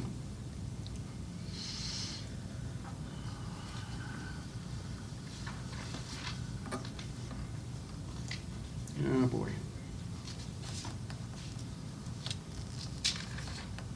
I'm sorry. Potable water, number 5. In your package, there's a letter from Ken Bradbury, the Director of State and geologist, that reinforces 2 concerns. Paragraph number 1, quote, any spill or other release of sewage or wastewater in this environment would likely result in rapid contamination of groundwater beneath the site, unquote. Paragraph 4, quote, obtaining good water quality might be a problem. Several of the municipal wells in Sturgeon Bay regularly produce water containing bacteria and have long required on-site water treatment, unquote. In October, an email to the Public Water Engineering section, the applicants represented the site as a campground. When Jeff Cuso and the Bayshore property owners submitted the application data, the DNR engineer indicated the well would be now designated as a community well. This is an exact contrast with the information they presented. The application states on page 95, quote, based on discussions with the DNR, it will be a non-community public water system, unquote. This statement is not accurate. The application states also on page 95, quote, it is a non-transient, non-community water system, unquote. With their stated business plan to allow RV site rentals, how can this community be considered non-transient? It also raises a concern of a transient community protecting groundwater quality or capacity. This misrepresentation of facts undermines the transparency of other information presented in the application. A recent quote in the Pulse from Representative Joel Kitchens states, Door County is the most fragile area in the state, and the reason our problems are not worse, have not been worse, is because we have an aggressive department, unquote. Since no data has been provided or limited data to support the water table capacity or effects of the well drawdown and no permit has been approved, this application should be denied. Item number 11, surface water drainage. The application requests, quote, an exemption from an infiltration requirement due to a bedrock surface, unquote. This is listed in section 2 of design methodology. Based on the geological concerns presented today, the Bayshore property owners are prepared to request a formal infiltration evaluation from the DNR. As Mr. Huth indicated earlier, when people started calling the DNR, the problem started. Well, those people would be us. We were concerned. We met with the DNR face to face. We continue to update them. We've shared with them what we're presenting here today. They're knowledgeable of our information, and they're extremely cautious on moving ahead. A DNR stormwater permit was initiated in September, but has not been approved based on the concerns over the karst geology. The DNR now requires a complete geological study before progressing. They also require a minimum 3-foot pond level for the stormwater collection. This issue was raised earlier. Other than rainfall, how will these levels be maintained? Their response was, we'll fill them with well water. They indicated 6 million gallons of pond capacity in the 3 tanks they have above. If the water level is down from evaporation, say 500,000 gallons, which is not unreasonable in a dry period of time, maybe even in a wet summer for a dry 3 or 4 weeks of time, it would require 55 hours of continuous pumping at 170 gallons a minute. Now, as you remember some of the diagrams presented on drawdown and surrounding wells, frankly, mine was one of those wells. My well is 280 feet deep. Their wells will be sunk from the quarry base to 300 feet. That basically puts their well probably 80 to 90 feet deeper than many of us that have had our wells drilled as recently as 10 to 13 years ago. That puts us at a significant disadvantage, and if the wells begin to dry or have quality or capacity problems, one of the issues too is that water table goes down and the material, the solid material in the base of these wells is disturbed. That can cause not only a lack of water, but a drinking problem. The use of high-capacity wells to replenish pond levels just should never be permitted in an area as sensitive as Door County about water, capacity, and quality to fill a rock hole tank that was blown in the surface to collect water just does not make any sense. Neither the DNR nor the Door County Soils and Water Department have the responsibility of monitoring areas that are excavated outside of stormwater protection. All of these utility trenches that are 10 foot wide at the surface, and who knows what a hole blasted would be, and all of the cuts, we don't know what they're going to blow into. Those are not monitored by the DNR or the Door County Soil and Water, so those are more vulnerable areas as far as protection when they're done. As Mr. Huth mentioned, stormwater criteria addresses reduction of total suspended solids in the outflow or infiltration to the groundwater. It does not address chemical contamination. In summary, recently the town of Gibraltar, this was mentioned earlier, was fined by the DNR for starting construction prior to permits being in hand. Yet the developers have indicated that it's common to proceed with a project prior to required permitting. This project is too complex environmentally to allow proceeding without all required permits. The impact and risk to the local environment and groundwater leaves too many unaddressed concerns in these areas. The CUP application should be denied. Thank you. Thank you. Any questions? Yep, go ahead, Vinny. I have one for clarification. It was, Sue, the calculation you did before. I'm just trying to get a handle on the quantity of the stormwater ponds based at a 3-foot fill level requirement. So that would not be 6 million gallons, right? That would be 3 feet of 6 million gallons? I'm just trying to, okay. I only had 3 numbers, and that was at Yeah. full capacity. And what is the height of full capacity? I mean, it's a changing slope, but. One was 18 feet deep, I believe, but, and I don't know if you'll need to wait for rebuttal for that or not. Okay, yeah. Questions? Okay, thank you.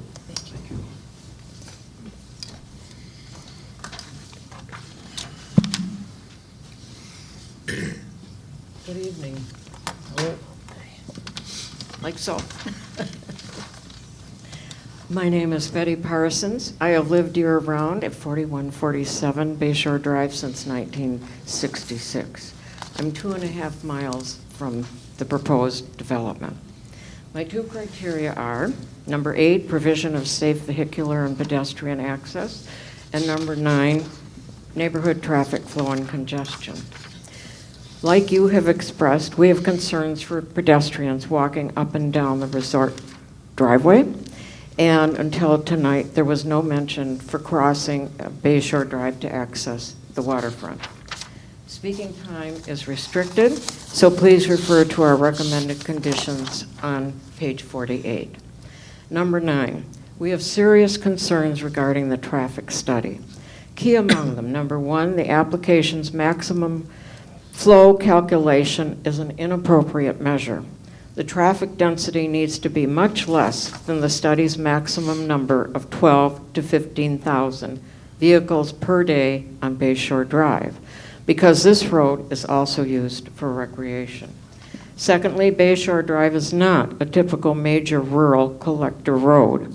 It is a scenic road that serves as a local residential street and for recreational purposes.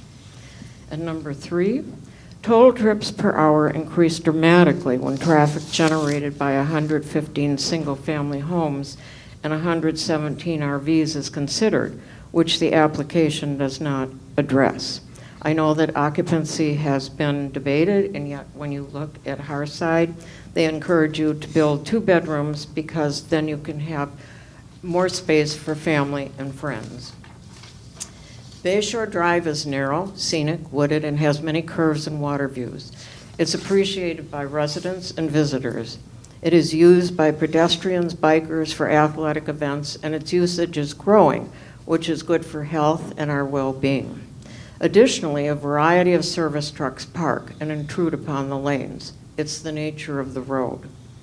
Owing to its unique location, water on one side, Niagara Escarpment on the other, Bayshore is dimensionally confined.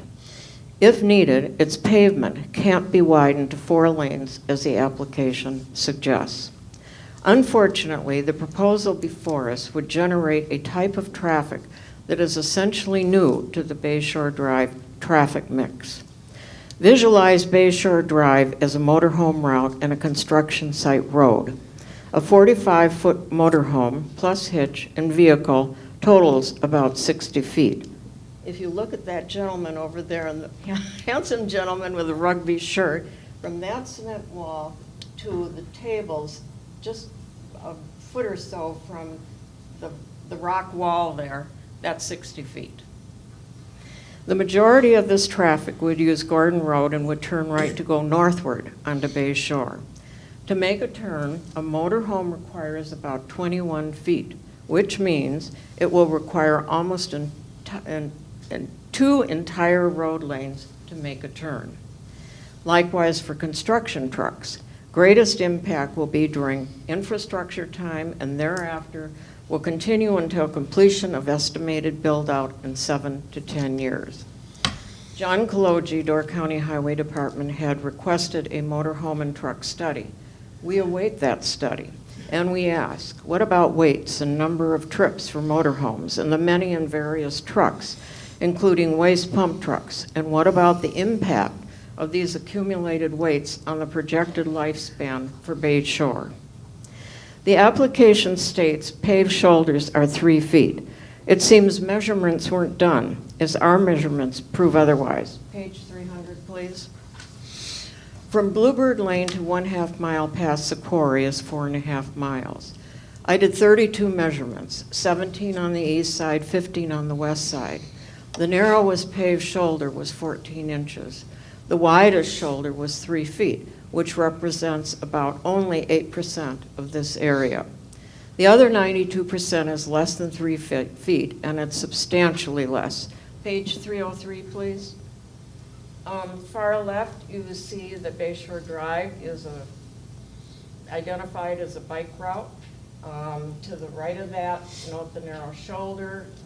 Next picture has a 2-inch drop-off. You see you go from, that's also a narrow paved shoulder. You go from that shoulder to gravel. And the bottom picture, you see not only another drop-off, but you see a slope, and that's very typical to the topography of this area. A road lane of 11 feet is legal for a motorhome. Lane width for Bayshore Drive varies from 11 to 12 feet, but that's a long story. Page 304, please. Motorhome width is typically 8 feet. Go up a bit more, please. Okay, good. Is typically 8 feet 6 inches. Add 12 inches on each side for the rear view mirror arm extension, and you get a total of 10 feet 6 inches. Note the motorhome photo relationship to humans and center line. Now picture 2 motorhomes passing each other. Did you know Wisconsin in 1991 was the first state to enact legislation that requires motorists to leave a space of 3 feet between vehicle and bike? Added to the 3 concerns already identified, it becomes clear that road usage by pedestrians, bikers, parked vehicles with the potential for RVs and trucks necessitates that the scope of the traffic study be expanded to include safety risk for pedestrians on Bayshore Drive. This study does not accurately assess the road type and mixed usage of Bayshore Drive. Therefore, criteria number 9 fails. Any questions? Any questions? No? No, I guess Just not. one. Oh, Just- wait. just one. On your measurements of your vehicle, did you take that from some statistical report? I'm not trying to put you on the spot here. Yes, it was a motorhome, and typically, in fact, if my memory serves me right, they don't want a motorhome that's less than 38 feet, and they want them up to 45 feet. And at Hearth Grove, annually, they have a show for motorhomes, and the motorhome that they show is 45 feet. Thank you. Yep.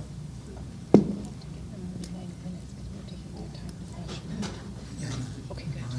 Maya's watching. Perfect, good.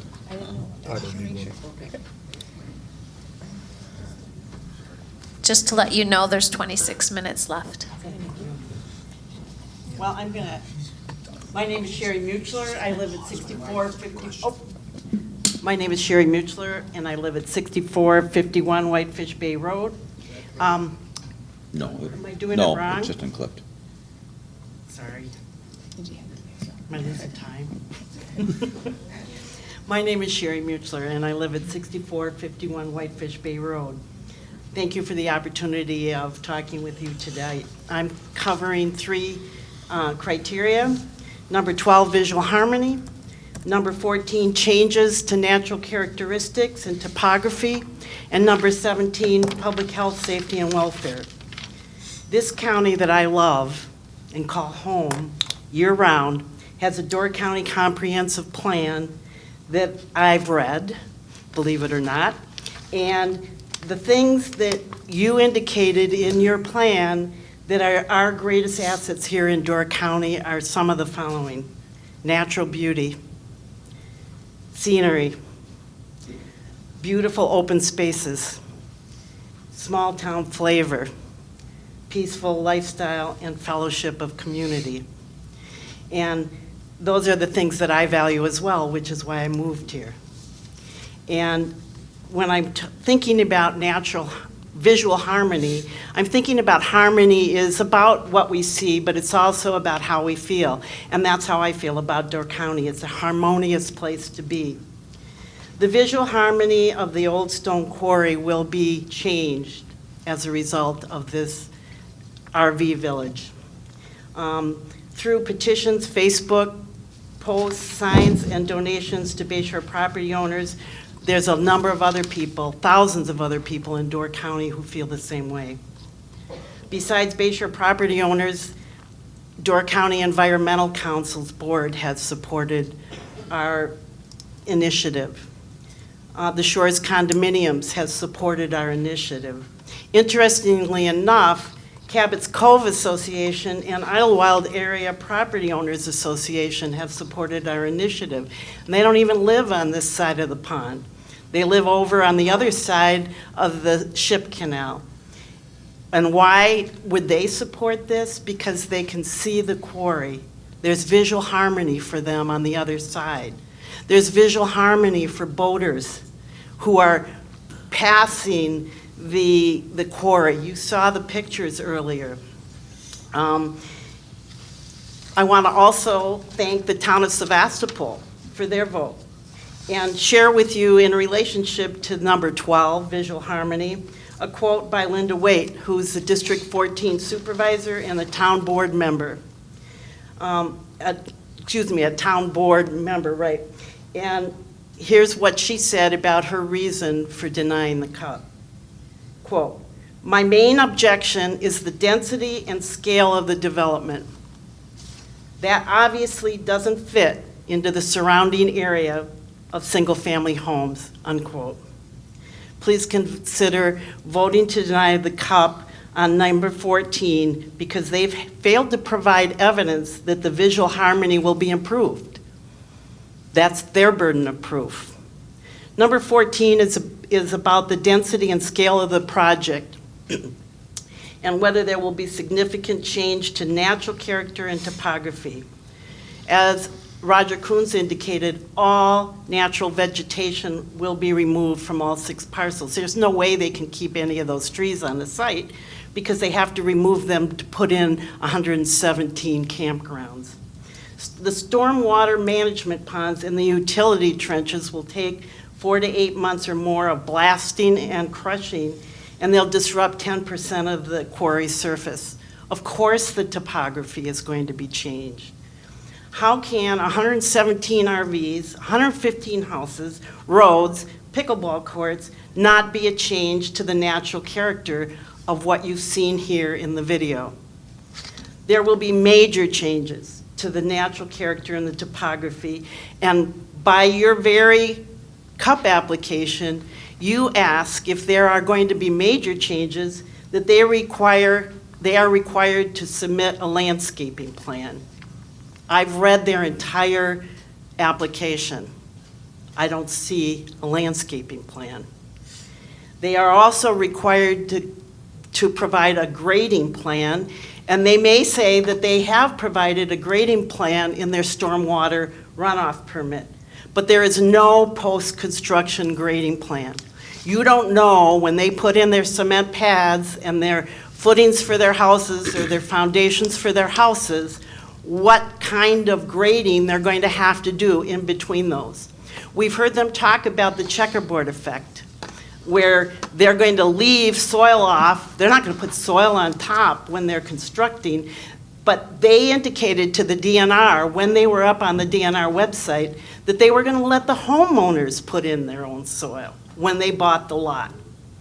I have concerns about their construction concerns that they mentioned on page 376. They make claims that are not supported. Quote, 68% of the acreage will have plant materials. How do you know they don't have a landscaping plan? 20,000 cubic yards of usable topsoil on site will provide a majority needed for landscaping, unquote. How do you know that there's 20,000 yards of usable topsoil on site? I didn't see it in the pictures. Did you?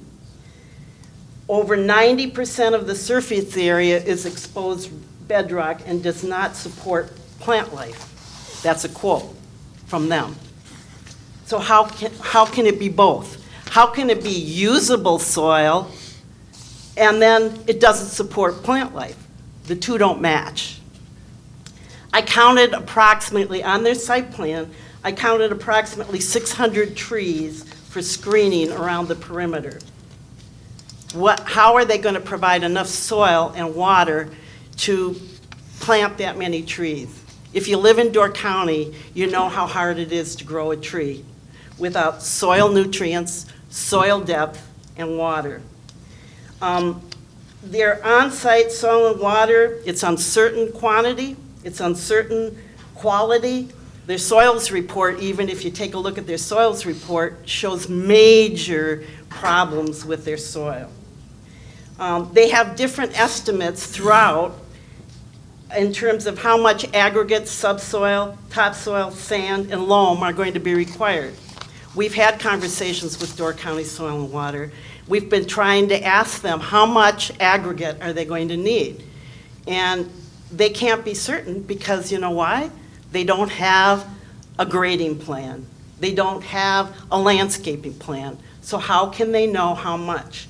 I've heard different estimates. I've heard a foot. I've heard 18 inches. In your staff report, you say 24 inches. Which is it? We don't know. Imported soil is a concern, and I suspect that once they do provide a landscaping plan, they're going to have to import soil. In our report, Paul Killian from GEI Consultants indicates that imported soil can create significant risk to human health and environmental quality. He lists 40 possible chemical contaminants that can be in soil, and that those contaminants can contaminate the groundwater that we've been talking about. Please consider voting to deny the CUP because they failed to provide a landscaping plan or a grading plan as required due to the significant changes to natural vegetation and topography. My last one, and I know I'm probably getting short of time, but is public health and safety, and I should have started with this one because it's the most important one to me. I've noticed it on your comprehensive plan as well, that that's a goal you have, is to do that. They don't address the potential negative impacts to public health and safety. Page 412. Is that, no, it isn't. Is that 412?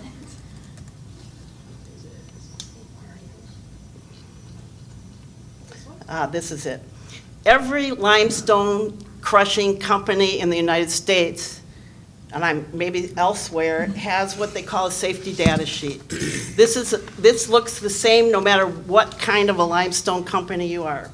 This safety data sheet is from Solms crushed limestone, and it talks about the risks to human health from crushed limestone.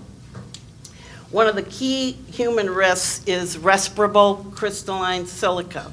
This happens when there is blasting, but most of all, it happens when there is crushing. And because they are going to produce all of the aggregate materials on site, there will be a significant amount of crushing, and this crushing will create respirable crystalline silica. What can that do? As indicated on any of these, it can cause harm to your skin, harm to your eyes, harm to your lungs, harm to your stomach, harm to your heart, and even it can cause silicosis. Dr. John Stevenson, who was a practicing pulmonologist in Door County for 20 years, now retired, he shared a letter with you on page 420. And I'm just going to share a quote with you from his letter. He said, respirable crystalline silica produces lung scarring that is permanent, progressive, and untreatable. The applicants mentioned OSHA and MSHA, and they told you that they will follow the guidelines of MSHA. Well, let me tell you, MSHA is for workers in mines. That's what it's for. It isn't a consideration for 80 residential properties that surround the quarry. Mining people have to put on dust masks. Is that what's going to have to happen on these 80 residential properties when there's blasting and crushing going on? I'm going to have to wear a dust mask? Due to the karst topography, there's additional concern, and I'm not going to get into this, regarding contamination of groundwater from the chemicals, from the sanitary waste spills, but I did want to point out to you, and I do have a handout from you, from the Environmental Protection Agency. Elsewhere in there, the applicants indicate that there's some concern about odors, and they recommend to you, this is one for you, but can I just, oh, good. This is one for over there, sorry. And I'm just going to save this one and I'll give it to you because I need to read it. The applicants recommend that to take care of the odors that a product from Walex, and they have a Walex expert testimony in their documents, that be added to their RV tanks and their septic systems in order to cut back on the odor. And so this letter by the EPA is an alert for RV owners, and it says, mixing chemicals with waste in sewage holding tanks or septic systems may produce toxic fumes, corrode pipelines and tanks, and pollute soil and groundwater when discharged. I'd like to encourage them not to do that. It may take care of the smell, but it could cause health issues. Page 439. Sorry. Is it this one? That's the one, right. You've seen pictures like this one up there before. The top one, if you can just scroll down a little bit. Yeah, that one right there. You see that rock that's up on top? I learned this term just in my research. This is what's called a widowmaker. And there's a reason why it's called a widowmaker. It's because when you're blasting, that could fall down and hurt somebody down below. And there are specific MSHA guidelines, but what happens if the blasting makes it unstable and it falls sometime in the future? The next one, please. This property is, again, a house on top of the bluff. The applicants mentioned that the nearest house to blasting is 500 feet. I think that's an inaccurate number. I've looked at the charts. They're much closer than that. You can see this one is very close to the quarry. And when they're talking about blasting for the ponds, I'd like you to consider how close some of the houses are to the roads, to the utility trenches that are also going to have to be blasted. Please consider voting to deny the CUP. The applicant ignores the potential risks to public health, safety, and the general welfare, and they don't have a plan for safety protocols to protect my friends and neighbors.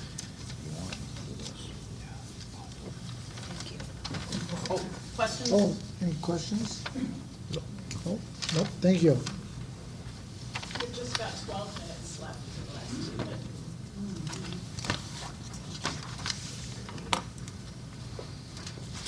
Hello. Hello. I promise I will be brief. My name is Mary Moster.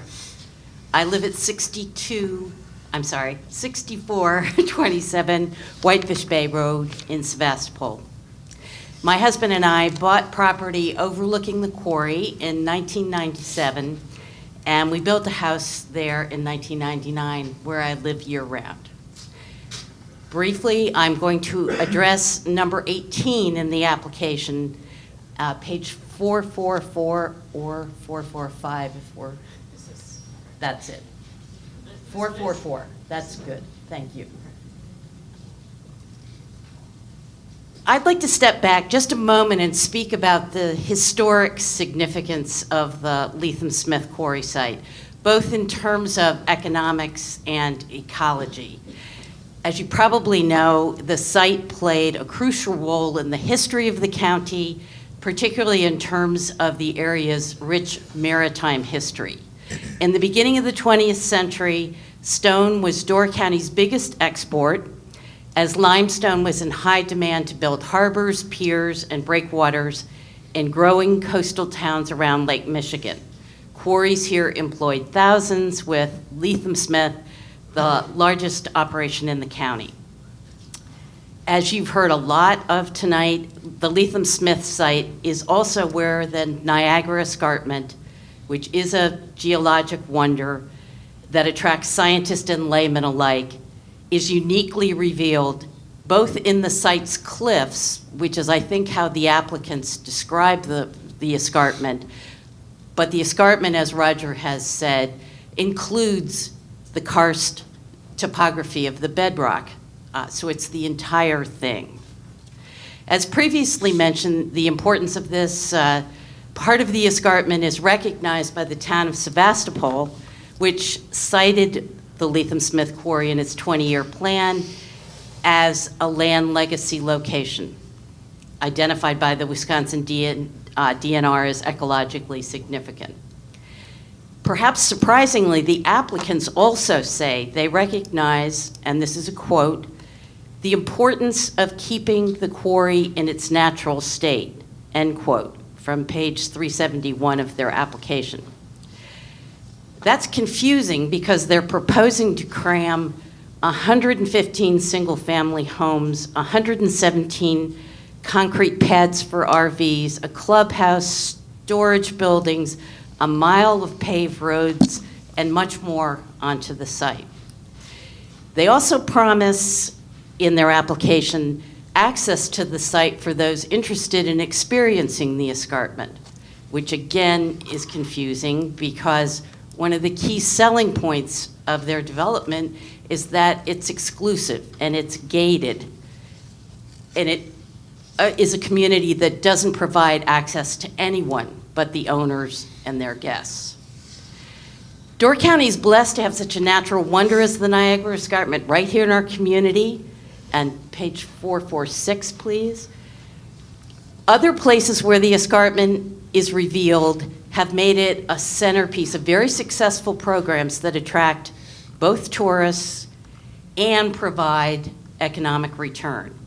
One thing we found was the UNESCO Niagara Escarpment Biosphere Reserve in Ontario is just one example.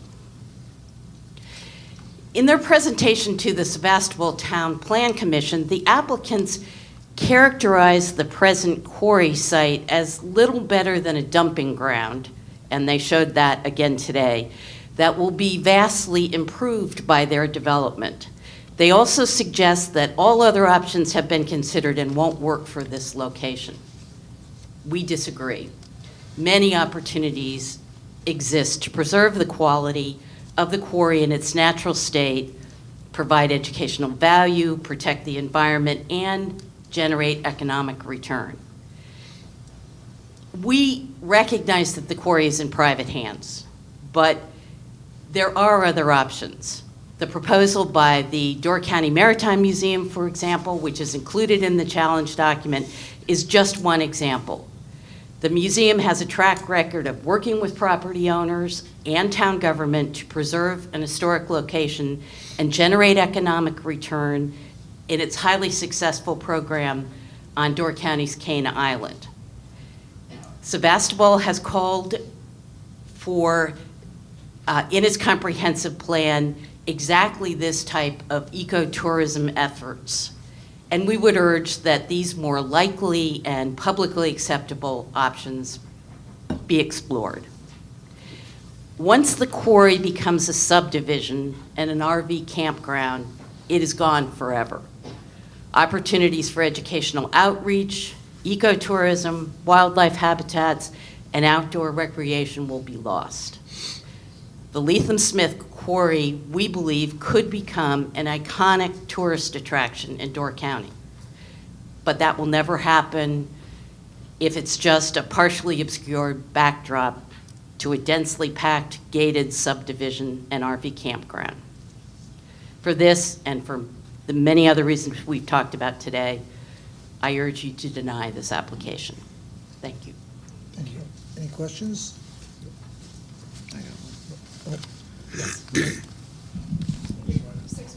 Simple, quick question.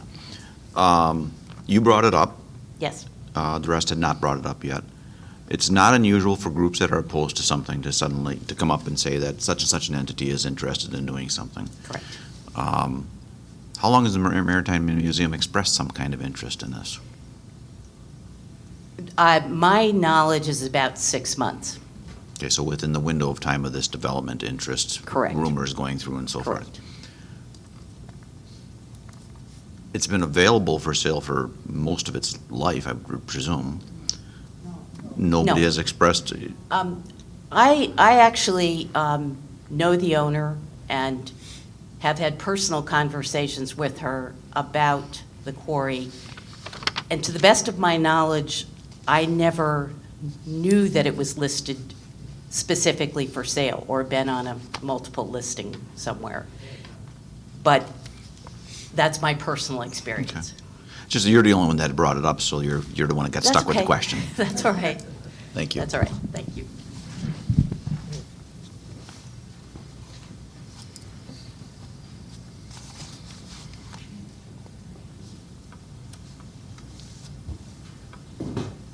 I'm Jim Mechie, 4159 Bay Shore Drive. I was up here earlier, of course. I'm going to address some of the money issues. As you saw earlier, they're claiming that it's going to have development's going to have a $40 million assessed value. How did they get this? Well, in their own document, they predicted 80 home sales. They took the average price of the assessed value of the 48 homes within a quarter mile of the quarry, 80 times $500,000, and you get 40 million. They're equating 1,200 square foot homes with 3,000 square foot homes, and maybe a 10,000 square foot lot with an acre and a half. So that's invalid. If you use Hearthside Grove, the taxable value of the 163 lots there is $17 million, 17.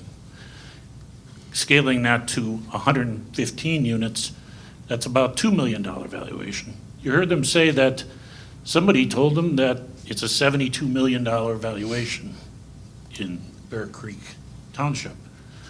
That would be $500,000 per site.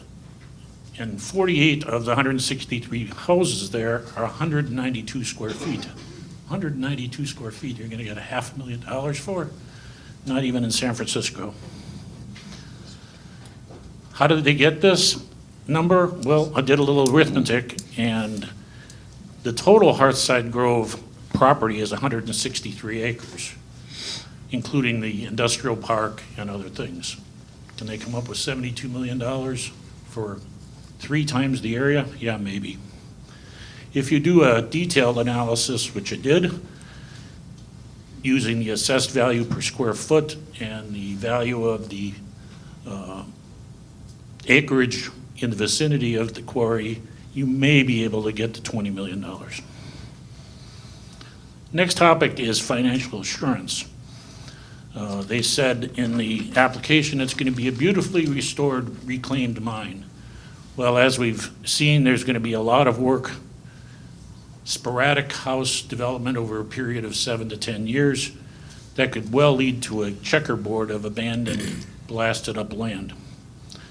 The finances, I believe, are quite shaky because of the very large initial investment you need to make with this. And I think the whole possibility of a failure is quite possible. If you can bring up slide 372, please. Or, I'm sorry, 381.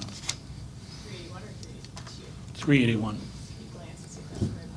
The graph you see here is the Class A motor coach sales by month as reported by the Recreational Vehicle Industry Association. In their application, they say that the RV market is booming. And that may be true, but not for Class A motor coaches. The 4-year trend is down 14% a year. And in fact, Class A RV sales went down 25% last year. And their own industry association says that this trend is going to continue. So what you have is a big development, expensive, selling into a declining market. I don't think that's a very stable business plan. We suggest a $5 million surety bond, not only to be able to reclaim this territory should the project fail, but also to protect against the possible well contamination and many other factors that could affect the landowners around this quarry. Finally, the only real guarantee we have that these promises are going to be kept is by the HOA agreement. There's many, many deficiencies. We've identified even more this evening. And in the end, when the developer leaves, this property needs to be maintained and systems maintained by the HOA. And things happen. Here in Door County at Heritage Lakes, 8 years after it was opened up, the wells were all contaminated. They had to do various improvements to fix the contaminated wells. Well, that HOA did it. They pulled themselves together and they, I believe, remedied the problem at Heritage Lakes. Here you have a different situation. At Heritage Lakes, people actually live there. Here, the people leave. They can just drive away in their RV. The much stronger HOA contingency needs to be put on this particular development to make sure that the wells and the behavior of the residents and the 40% rentals is maintained. With that, I believe we're out of time and we're closing out. Please refer to our scorecard and the X's and to the challenge document for what we believe is solid evidence that this development should be denied. Thank you very much. Just a second. Any questions? No. No? Okay, thank you.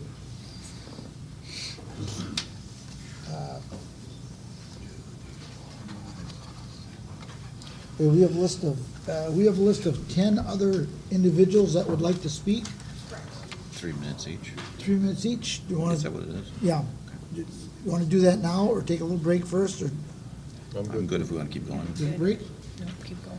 All right. No, we're gonna keep going. All right.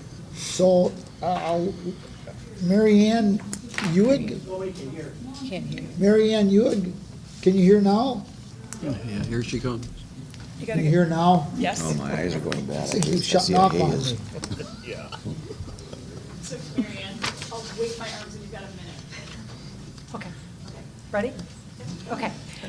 My name is Mary Ann Ewig, and I reside at 6391 Little Harbor Drive. I'm about a mile and a half from the quarry, and I was raised further down south on Bayshore Drive. Came here when I was 14 years old. So the proposed development, and I know I'm going to end up, you understand with how many hours we've gone, think more and more information came in, and I kept altering my statements. The proposed development is not suitable for this kind of setting, as reflected by the pictures that were just shown by one of the individuals who went to Hearthside to look. I don't believe this dense use was intended within the comprehensive plan for the town of Sevastopol. Our area is historically and presently residential. This is a commercial entity with a density that's well beyond any other setting in our area of Bayshore Drive. The negative environmental impact cannot be reversed. Once we go down this road, you're not going to be able to reclaim again. I don't trust the emergency response for fire or disaster. It's over 7 miles from Sturgeon Bay with fire trucks to come down a 2-lane road that's residential with a limited speed limit and 2 very steep access drives into a bowl, basically. The growth in the town alone with single-family residences already presents, I think, a challenge for the fire chief.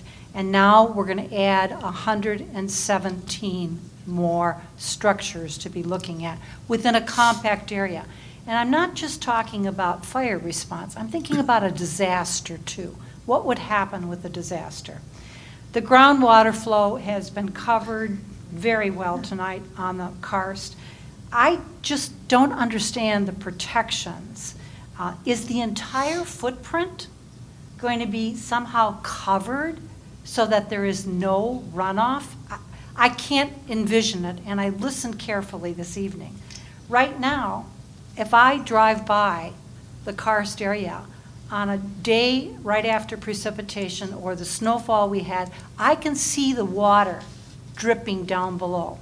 It's coming right out below. So I don't understand how that can be protected.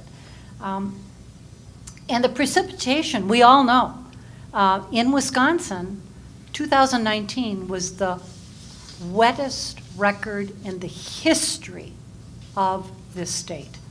I have lots of water where I am at, and I'm sure many other people can address that. And this is with climate change. That's 3 minutes. Okay, all right. Okay, I'd like to talk about the financials. Thank you. Okay, thank you. Questions? No. Okay, thank you. Thanks, Mary Ann. Just remind them that they have 3 minutes. Yeah, Michael Holly?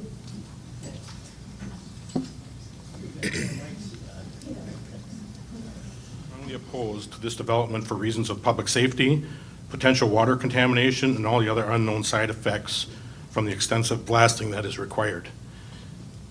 As we know, Door County is known for springs, and what happens when you are constructing this large 20-foot deep pond and it unexpectedly fills with water?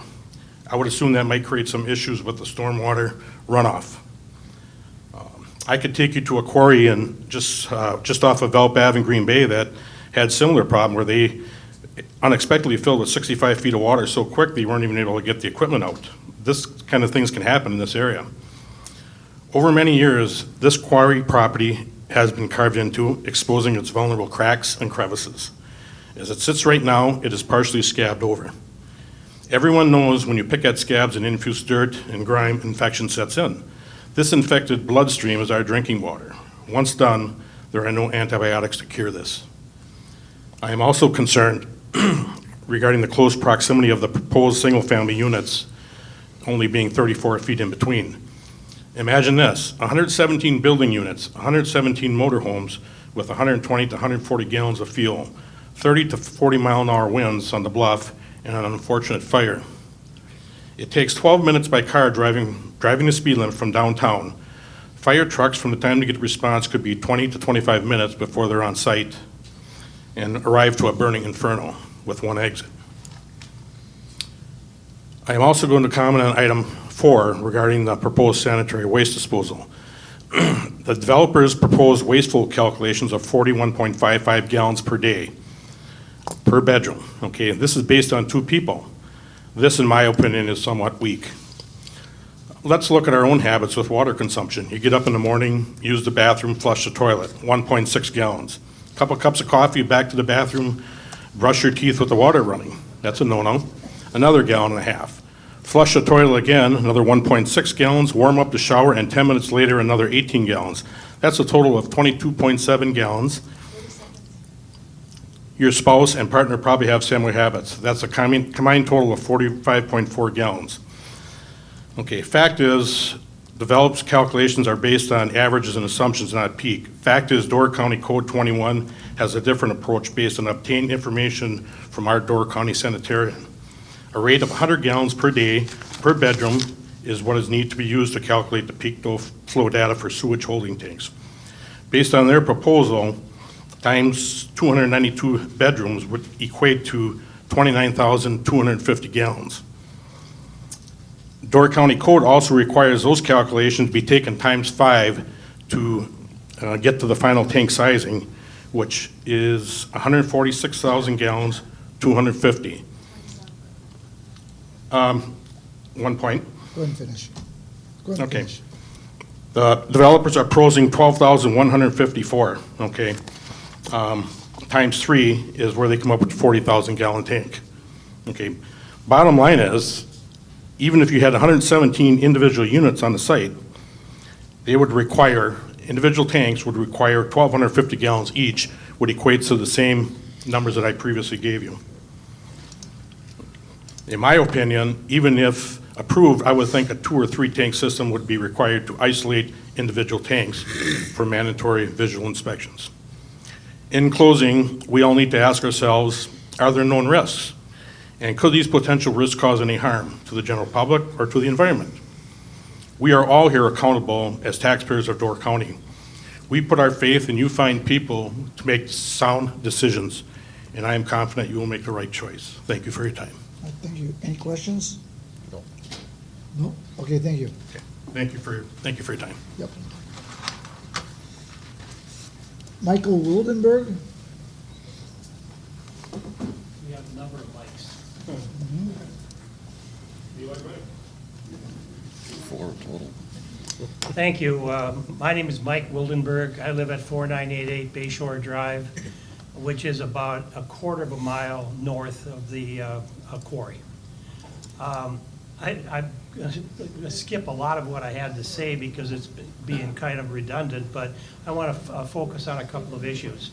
First of all, the developers say that Bayshore Drive is not a residential, or is Could you a speak into the mic?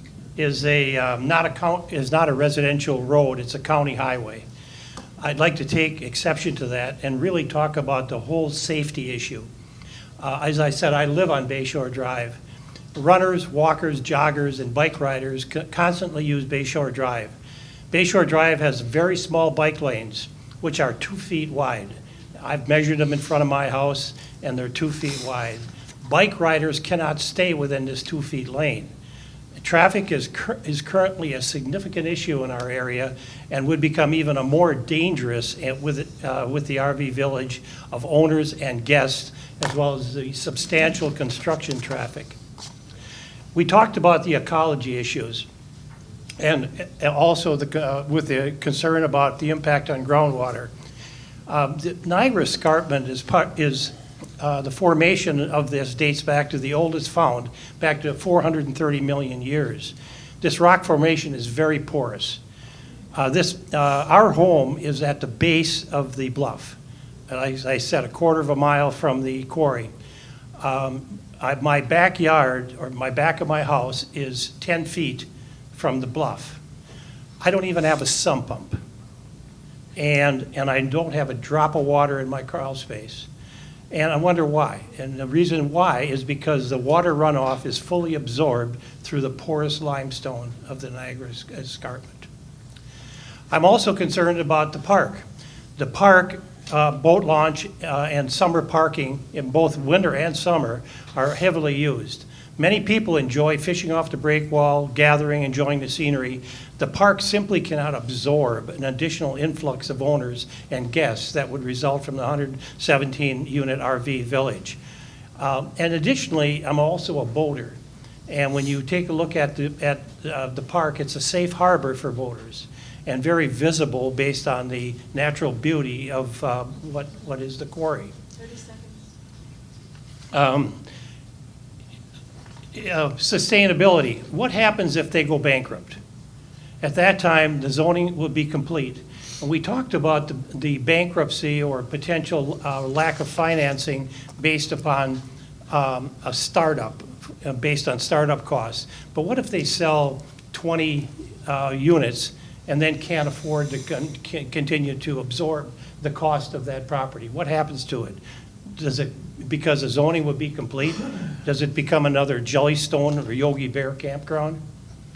And you take a look at the size of investment that required. They talked about the declining usage of RVs. I know people, I have 3 or 4 friends that have RV units over $1 million. They have permanent residence and would never invest in this kind of property where they travel to various areas with their RV units. And retirees over 65 would not look at this as being a good investment. And based on the life expectancy and the ability to drive an RV. So I really question where the target market for this are. And certainly, millennials would not be. Thank you. If anybody has questions, one of these people are going. Yeah, then he- No, we're good, thank you. Michael Barkey? I apologize if I mispronounce some of the names. My name is Mike Barkey. What? You're supposed to be an expert. My name is Mike Barkey, and I live at 12647 Door Bluff Road in Ellison Bay. As president of the Door County Environmental Council, I'm speaking on behalf of over 400 members of the DCEC. It's an organization that has worked to protect and preserve our Door County natural resources for over 50 years. The question and our concern is, how will this proposed motor coach and housing campground development impact the environment? One of the 17 criteria used in approving or rejecting an application for a conditional use permit is provision for potable water supply.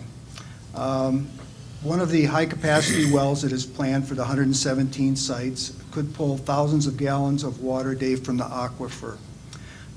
This assumes an average usage of water per day per site that's pretty typical. It is extremely likely that a high-capacity well would, at times, be pulling in surface water if the groundwater level falls below the bay level. This is a reason why the city of Sturgeon Bay was required to have an ozone treatment system in order to limit bacteria in its drinking water. So surface water contamination of the groundwater coming from a high-capacity well at this location is likely. As we know, surface water can contain high amounts of bacteria. Furthermore, surface contaminants will go directly into the bay when it rains. Provision of an approved sanitary waste disposal system is another criterion. The proposed site for this development sits on a ledge of porous karst topography, high above and a few hundred feet from the bay. The developers have proposed an on-site sanitary waste holding tank of 40,000 gallons that will require maximum use, twice daily emptying. It's unclear whether the system, as sized, is appropriate for intended use for both RVs and the single-family homes. And while the system will be required to meet existing codes, systems do fail and spills do occur when emptying. Will the developers be held responsible for damages, cleanup, and costs? Provision for proper surface water drainage. Currently, when it rains, quarry water drains to lower levels. Retention ponds are not perfect.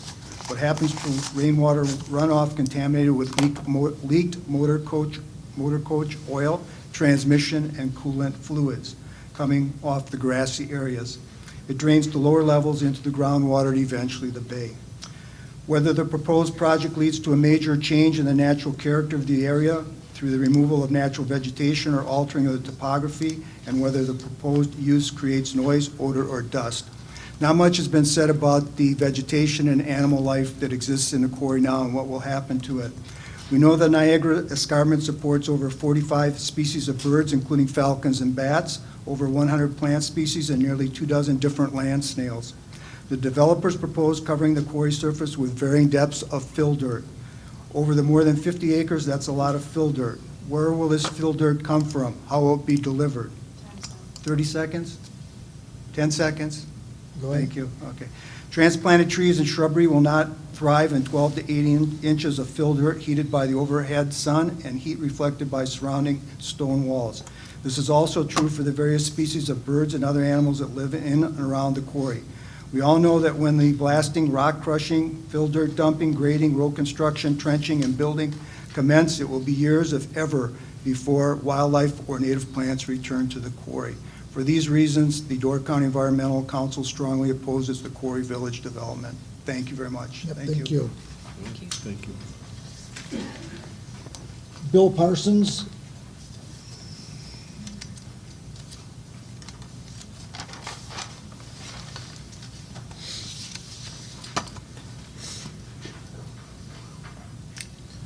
Good evening. I'm Bill Parsons. I live at 4147 Bayshore Drive. But first, I have a letter. George Evenson had planned to speak, but this event tested his stamina, and so he left it, and I will hand it over to you. Thank you. I would like to speak to you this evening about traffic on Bayshore Drive, and particularly recreational traffic. I do know about this because in the early 70s I began to run for health benefits, and I got hooked and kept doing it for a long time. And my venue was Bayshore Drive. I was out in the morning just at sunrise, and as I got into longer running, I'd do a shorter run 3 days a week, and it would be from my house out to the quarry and back, which was a 5-miler. And during that time period, I used to see 4 or 5 cars, I think. Probably more animals than vehicles during that period. And as you can guess, over the last number of years, traffic has increased, and its effect on recreational use of Bayshore Drive has changed as well. When our boys, who are now fully grown, were preteens and early teens, we were quite happy with them biking into Sturgeon Bay from our home. Last summer, when one of them brought their 2 children, 8 and 11, I said, "You can't bike on Bayshore Drive, kids. It's just, there's too much traffic, and I'd worry about you." And I don't think it was because I'm getting older, it's because traffic has increased. This project, I'm afraid, if it was allowed, would increase traffic of all kinds of vehicles and trucks to a level that it would effectively end recreational use of Bayshore Drive. I might also, as an aside, remind you that we moved here in 1966. Since then, there have been 2 large commercial developments between Sturgeon Bay city limits and Murphy Park. They're the Bayshore Inn, for one, and Westwood Village. Both of those developments were on prior existing commercial property that were grandfathered in a sense under the zoning ordinance. If this project would be approved, it would be the first major project since we moved here to Bayshore Drive in 1966. That's a long number of years. Just as an aside, I'd like to say that Bayshore Drive is 22 feet wide, as you've heard, limited to that because of it's like a mountain road. But the developers seem to think that they need a 24-foot wide road up on their project, wider, 2 feet wider than Bayshore Drive. Thank you. Thank you. Ed Douglas.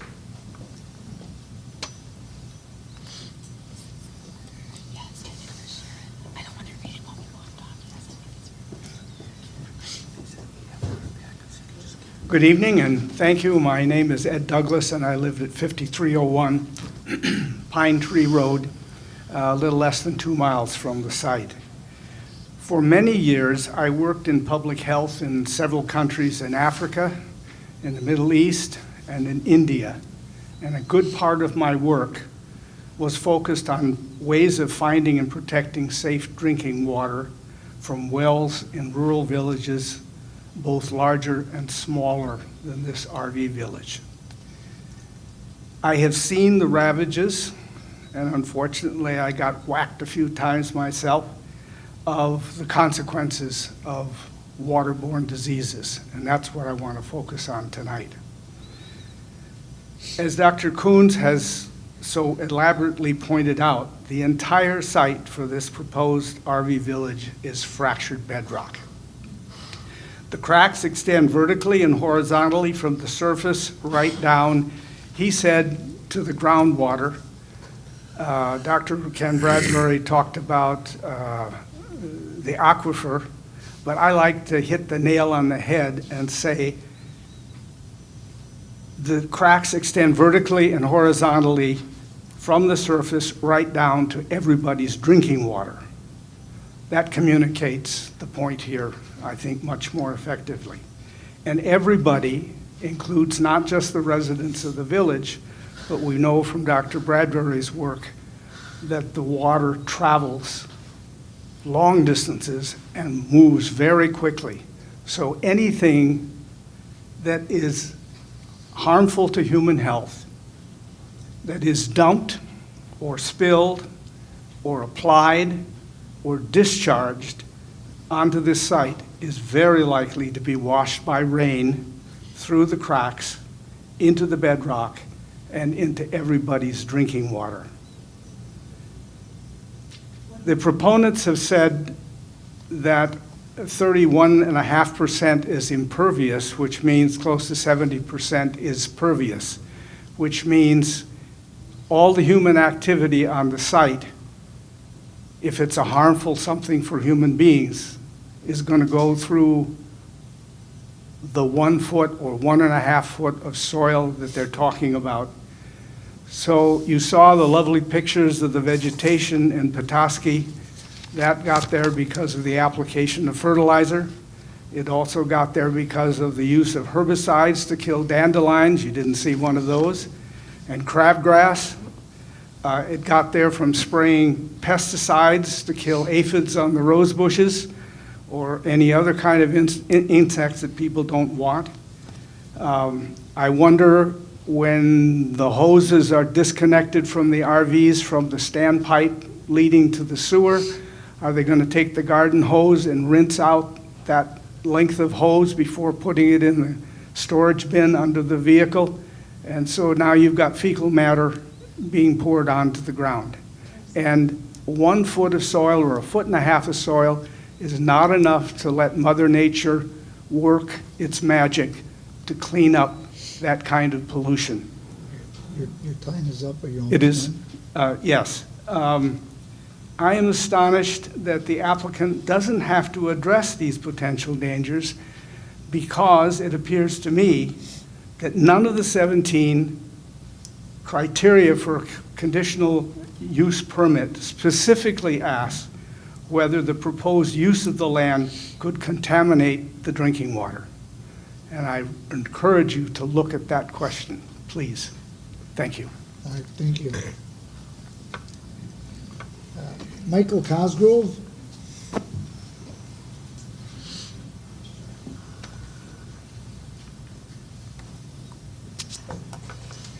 My name is Michael Cosgrove. I live at 4871 Harder Hill Road. We overlook the easternmost extension of the quarry. We bought our house in December 2018, but we might have thought twice had we been made aware of this development. I'm a registered professional mechanical engineer, retired from the oil service industry. I'm also a retired Navy commander, Civil Engineer Corps. For one deployment during my active career, I was equipment company commander in a CB battalion in charge of a quarry and a rock crushing operation. The potential problems with blasting in a karst landscape have been covered already. Blasting can easily affect these features, especially in this case, causing rock falls from the old quarry face. A plan in the original CUP submitted claims to show distances to existing houses from locations where blasting would occur. This plan was used by their blasting expert, Vibratech, for calculations of charge sizes in their brief on blasting. Unfortunately, most of the distances shown on the plan were wrong based on the scale of the plan. Some were off by nearly 45%. A home shown on the plan at 300 feet from a blasting point was actually 190 feet away. Much of what Vibratech originally calculated is therefore suspect. This showed lack of attention to detail on the part of Vibratech and the developers. The resubmitted CUP does not include this original plan. A new one seems to have been included, but has Vibratech taken a second look at the corrected distances and done new calculations, or are the developers hoping, with no obvious mistakes to catch our eye, that they can use the old incorrect ones? Thank you. Diane Knutson?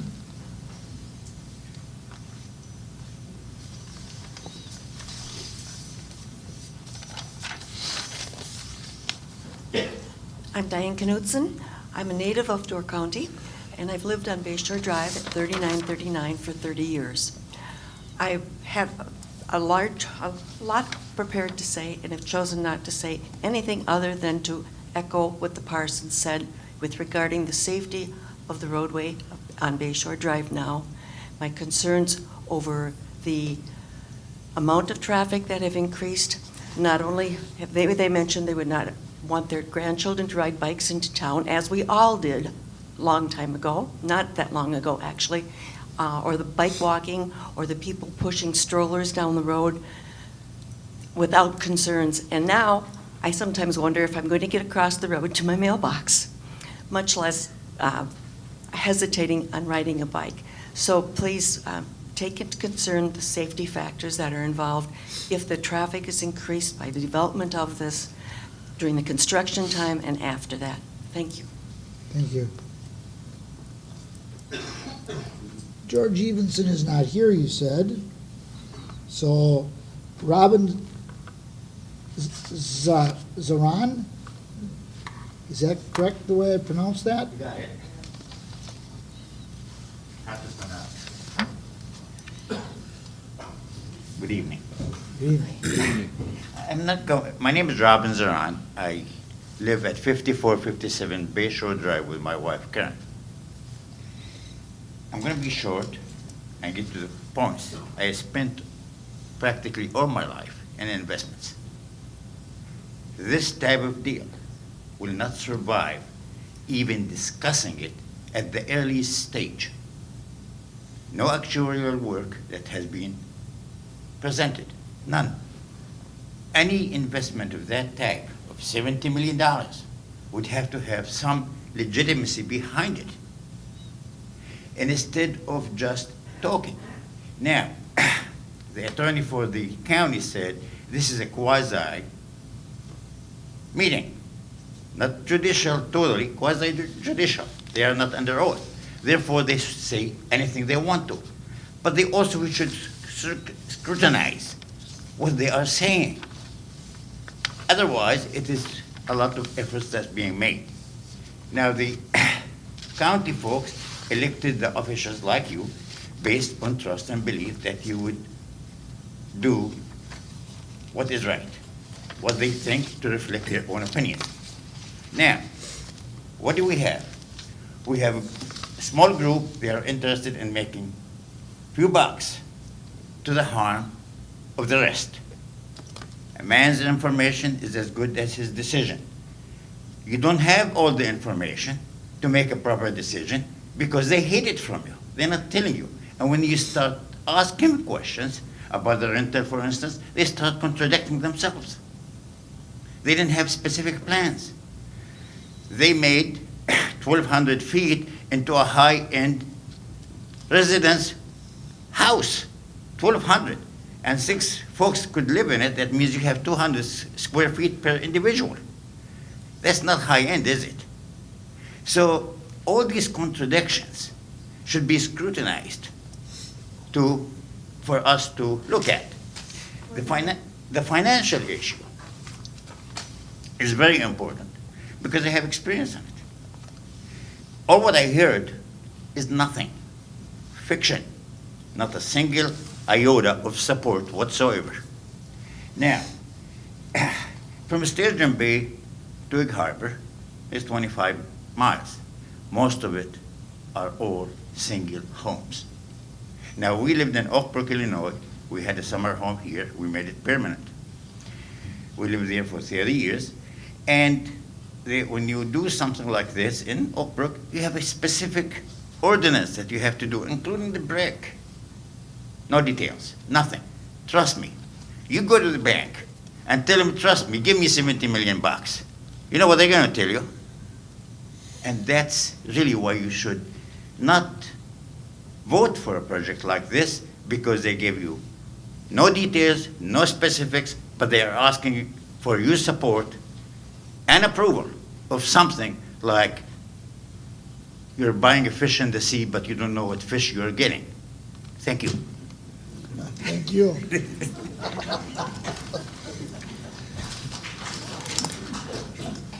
All right, there was nobody wanting to speak in favor other than the petitioners. Have I gone through, and I've got my list here, we're gonna hold it to that, but was there anybody else that wanted to speak? Something new though, don't come, but I'll give you a chance because you've waited this long. I'm not gonna shut anybody off. No takers, okay. Well, that being said, thank you all for your participation. We're gonna take a 5-minute break and then we're gonna come back for rebuttals.